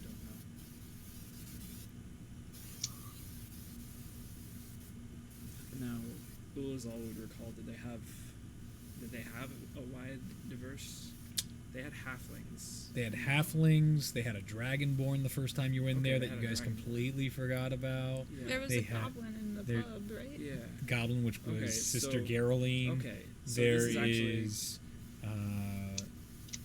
there's half orcs. There is an elf. There is a lot of races So it's a in Fandolin. fairly diverse town. It's a mining town, so Yeah. Okay. Fandolin is a fairly diverse town, and it's very small. It just recently underwent a great crisis, and they're in the process of recovering. oh my. I personally don't know and can't account for the character of the people who are in charge currently, but I know that there are a great deal of different types of people there. I know of one. She's actually a goblin. Her name is Sister Geraldine. Sister Geraldine. She's a very sweet goblin, which is a sentence that I never thought that I would say. I never thought I'd hear a sentence like that. Sweet goblin. There are so many of you, I think we can't do anything until we get you to safety. I would agree. We are quite a large pack, and I don't know where to go. It is about a day and a half's journey Oh right my. to Vanillin. Yep. So I think our best course of action, if you are on board with it, is to march back, and I'll try, with some help from my friends, to negotiate some kind of accommodations for you. Because you're refugees, and they're in the process of recovering. So they should understand. And if they don't, I will advocate on your behalf. That sounds like a good plan. Do you have like a favor or something that we could show? Are you in good faith with these people in Fanlin? We're getting better. Better is better than we're at right now. Like I said, a lot of things have happened. But what happened in the past is in the past. And we have to just focus on the now and do our best for you guys so that we have... We can't just leave you alone. Well, I appreciate that, but it's also not your responsibility. You've already done more than enough to free us.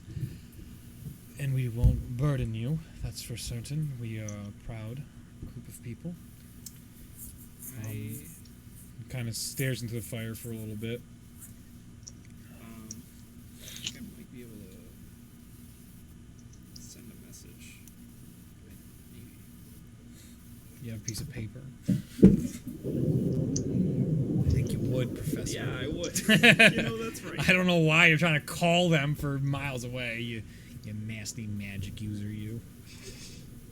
So, I'll pull out my map. Uh-huh. And I'll sit with him. Mm-hmm. And I'll tell him, listen, you are very far from home and I don't want you to be shocked. So just prepare yourself. All right. And I'll show him, this is where Fandolin is. Okay. This is where Tendorf is. Eyes wide. You guys made quite the travel. How long were we out?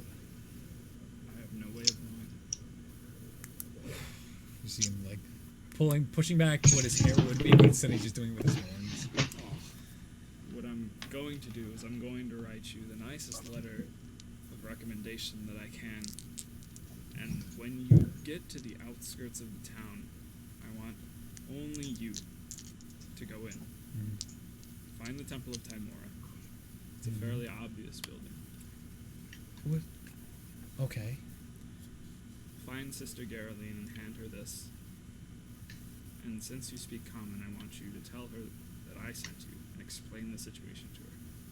Okay. Sister Geraldine is in very good standing with all of the people in Vandalin. Okay. If anyone can advocate on your behalf, it's her. Wonderful. I can't repay you for this. You don't have to. It's the decent thing to do. Thank you. How do you, what language do you write the letter in? Common. Okay. Whatever.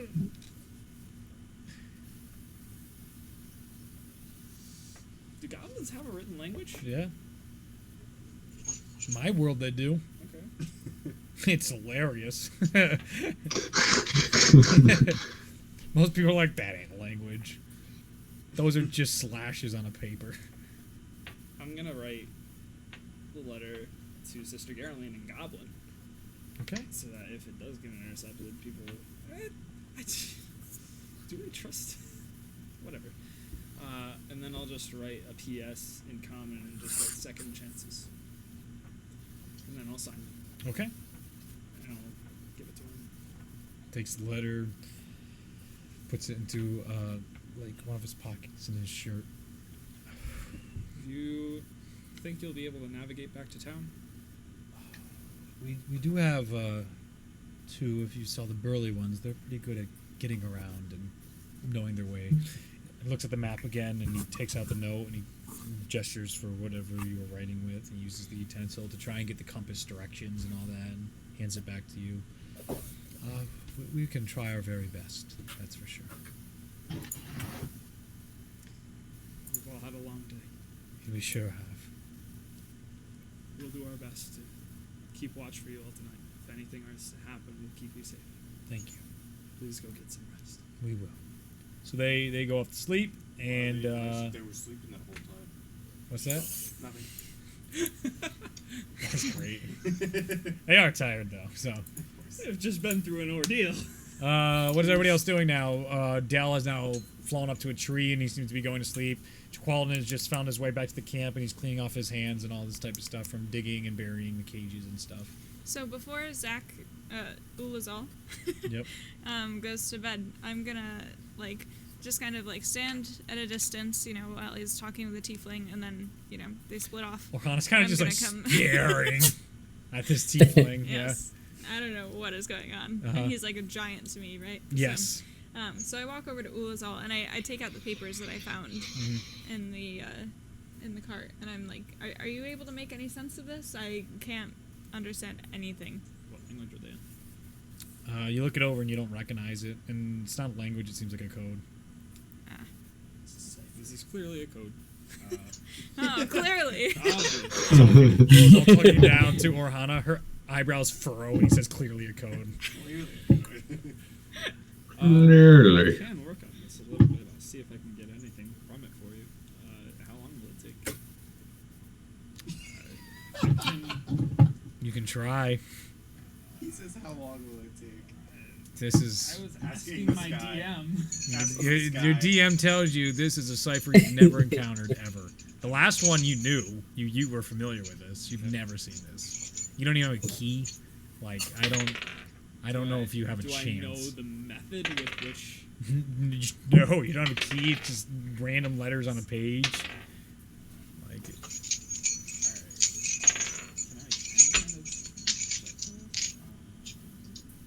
While Ulazal is mulling over some random paper, I'm gonna walk... where's Ari? I don't know. Where is Ari? I was just kind of... I actually climbed up a tree, and I'm much like a couple feet up in the... Are you on sleeping like or a big watching? branch. What happened? I'm watching. Well, you're just watching like a creepy rogue. Okay. Creepy rogue just standing, watching all the tieflings. Just, but he's I'm not weirded out, watching he's the normal. tiefling. He's just watching. I'm keeping watch. I'm Gotcha. keeping a watch. I'm a watchdog. You're right. So you're just kind of like chilling in the tree. Actually, it's not like hardcore creeper. I got like Sly Cooper like on the doing his looking around. It's like what's going on? No, here? this is more like Legolas just chilling. Yeah. Legolas is in his tree, being beautiful. Orlando Bloom. Yeah. Okay. So you kind of walk up to the tree I'm and just see gonna him there. motion for you to come down from the tree, just because I want to talk to you. All right, I'll pop down. So I just wanted to talk to you before I went over to Ulazal in case you wanted to go with me as well. What did you notice about like the front of the cart or anything like that when you were talking to that guy before all the ruckus went crazy? Honestly, didn't really see anything to me. He had this weird tattoo of this elephant. What was it again? Okay, elephant. Where there's Flamma shouts in your face when you say elephant. Spit hits your face. I look over. I take it you rec- Yeah, that's the very infamous Ivory tusks. Ivory tusks. They are notorious for their massive slave trade that they have all across the entire continent. Wow. That's how I got enslaved, actually. And now that everything is all out in the open, it all makes sense. That's where I've seen it before. That's how they transport their captives. Yeah, they're very covert about what they do. So I'm not surprised that the rider was so powerful. Makes sense. You actually, thinking I back got- now about the structure and the hierarchy of the ivory tusks, they are one of the most structured on this continent. They have the best hierarchy, and that's why they're systematically so strong. As many have tried to topple their slave trade or take it over, and nobody has even come close. Yeah. They have a death grip on it, and the inner circle, which is the top tier, was rumored to have a necromancer on it, and you I believe think we we ran found into him. him tonight. Yeah, and that guy that I made art on his face. I think Freaking Bosnell. I made art on his face. he was pretty high up in their hierarchy. It's kind of like a That's this guy. Okay. kind of like a gang of sorts, if you will, as far as their hierarchy goes. Thinking of like the Red Brand, say. Yeah. Do you remember how Glassstaff had some sort of master he was taking orders from? Yep.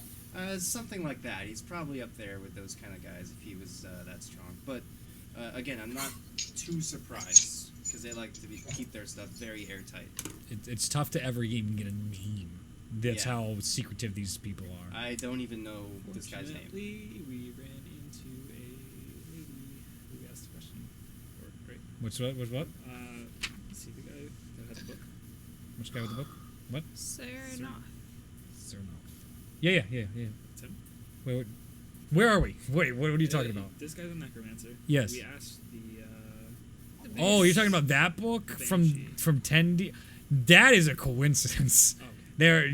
That lined up really well. He's from Tendorf. Well, he He's a came from necromancer. Tendorf, and he's a necromancer. You're right.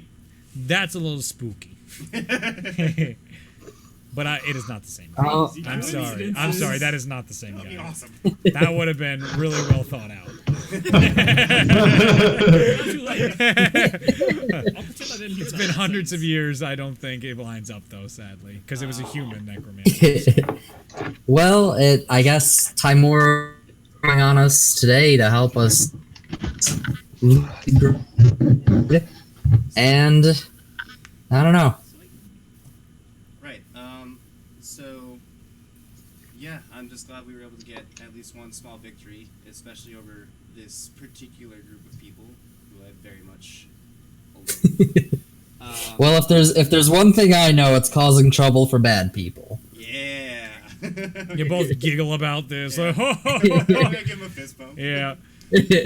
Quiet down, kids. I'm trying to do some work over here. I also wanted to come over to talk to you because you're a pretty smart guy, and I think. Thank you. Whatever Ulazal's talking about over with the tiefling over there, I think you should be in on what's going on. So I figured we should go talk to him. Okay. I mean, at this point, it's a group of tieflings, so I kind of want to know a little bit more at least. Okay, so you two walk over to. Oh, let me stop this for a second. Start recording again. You guys walk over to. The tiefling was just now got up and walked over, and it just Ulazal left with his thoughts, and now it's just you two next to Ulazal looking over the piece of paper that Orkana handed to him. So you're all got kind of grouped up. Mazel's just staring at the fire. What did you guys talk about? I will convey to them all the information that we just said. You know all the things that we just said. Reed is not repeating. Wow. Ho! Interesting. So when Engdorf, I kind of cock my dog that's interested. Mm-hmm. I'm like, You notice Jaqualdin has gotten close to this conversation too, but he's just kind of on the outskirts of it as well. Not really in the firelight yet, but he's listening in too. They're far ways from home. Yeah, I can't imagine how long they must have been out. I mean, to be in those cages for that long. So what's that in your hands? I don't actually know where these came from. Where did these come from? The cart. Came from the cart? Yeah. This appears to be some kind of cipher that I have no idea what to make. He's holding 3 pieces of paper. Can I take a look at those? You can take a look at those. You start going through one of them. One you don't recognize, one you don't recognize, one you recognize. Oh, yeah. Can I roll an investigation? You sure can. You pick out and you're like, this is some ivory tusk horse shit. Boy, that's a 10. That's a 10? I know it's some horse shit, though. You take it, put it in your face. Almost like a dog sniffing it up and down. I'm familiar with this cipher, all right. This is an ivory tusk cipher if I've ever seen one. Truly, yes. Do I recognize anything from it, like a thieves' cant style coding? You recognize it. You recognize the coding, and you know it to be the ciphers used for the Cobalt Wolves. Wow. Wow. Mm-hmm. Do you make anything of it? Can I read anything on it, or You make an investigation what it is? check. Okay. I guess that's intelligence. A 15. A 15. You're starting to put it together, but you're missing words here and there, and it doesn't make enough sense. Like there is stuff missing, but you can't, because the words are coming in and out. It's too difficult to make a true sentence of it all. You just know it's signed by an E at the end, and that's about as good as it gets for the rest of the letter. Do I recognize that E? You... Not really, no. It's tough to make heads or tails of it because it's a cipher, so it's not like it's in handwriting or anything like that. It's deliberately a code. Jaqualdin! You see Jaqualdin sitting there. What do you think? Give him a nice smile. Boy, those are some crazy things. Looking at some crazy things. What do you do? I just show him the papers. He looks at him. Sure look like some ciphers to me. Huh. And then I Hmm. just hand him back to Ulazal. If you can just tell me any of the patterns or anything that you're aware of for this, maybe I can work on it a little bit, kind of decipher something. Well, I can sort of make heads or tails of it, but I feel like there's something missing from it, and I can't quite place it. Can I use the information that I can gather from these two to try and like. I know there are two separate languages here. Yep. Two are thieves' cant, and one is just a cipher. Mm-hmm. Would I be able to piece together any kind of something to be able to decipher it? You can try. So what's that? Intelligence? Wisdom? History? Wisdom? Wisdom? No, it's definitely intelligence. Intelligence. Natural 20. Oh. Nice. It's some really good shit. Okay. Damn. But yeah, that's what I'm saying. It's just you're not quite there. The DC on that's pretty goddamn high. Okay. Not That even. was a great 34. roll though. So like you make headway. You start getting notes, but you're missing a key. So you can't figure out what the cipher word is, but you're starting to see patterns, you're recognizing things. You're getting the gist of there was definitely some sort of deal done, but you're not sure about the details and you're not sure what the letters really entail and what the depth of them are. I will relay that to my party and tell them that I need the key if I'm going to be able to do anything with this. Is there anything else to do before we go to bed? Yeah, so everyone's just kind of sitting there. So we're just gonna leave those tieflings to go back by themselves. They said that they had some capable men. Maybe we should give them something to defend themselves. Or I don't want to make Phandalin think they're being invaded by a bunch of tieflings, but I feel guilty not leaving them with anything. I mean, we Maybe, them back. yeah, we could have some go back with them, and then some people go on ahead to the castle and scout it out and wait for. I everyone to don't get think back. that would be a good idea. The castle seems like the kind of place where we want to go full force. We don't have Well, to he go just in says or anything. I scouting. said scout Oh, out. Yeah, And he then didn't say wait. go attack. But, I mean, we were just walking through the woods and we ran into these guys. You never know what else is out there. That's fair. Should we guide them back? I think that'd be the safest option. Okay. Okay. It will lose time, but That's all I right. mean, Good Yeah. deeds are worth doing. Yeah, I don't want to leave these people out to dry. Yes. it might be a little bit strange that all they have is this letter. Yeah. Seems a little suspicious. Well, I signed it. You know, I was hoping that would do something. I The imagine entire it would. party just goes silent, just like the arrogance of Ulazal. I imagine it would demonstrate who it's from, but I think it's worth more if we're actually there. That's fair. Have they ever seen your signature before? They know what it means. Yeah. Flamma may be asking the right questions here. Mosnell, still looking at the fire, doesn't even look up, just says, the castle will still be there in a few days. I'm gonna poke him on his cheek. His long, thin finger.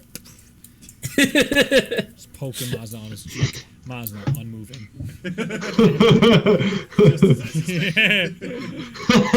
He's a rock this whole time. 36 flavors.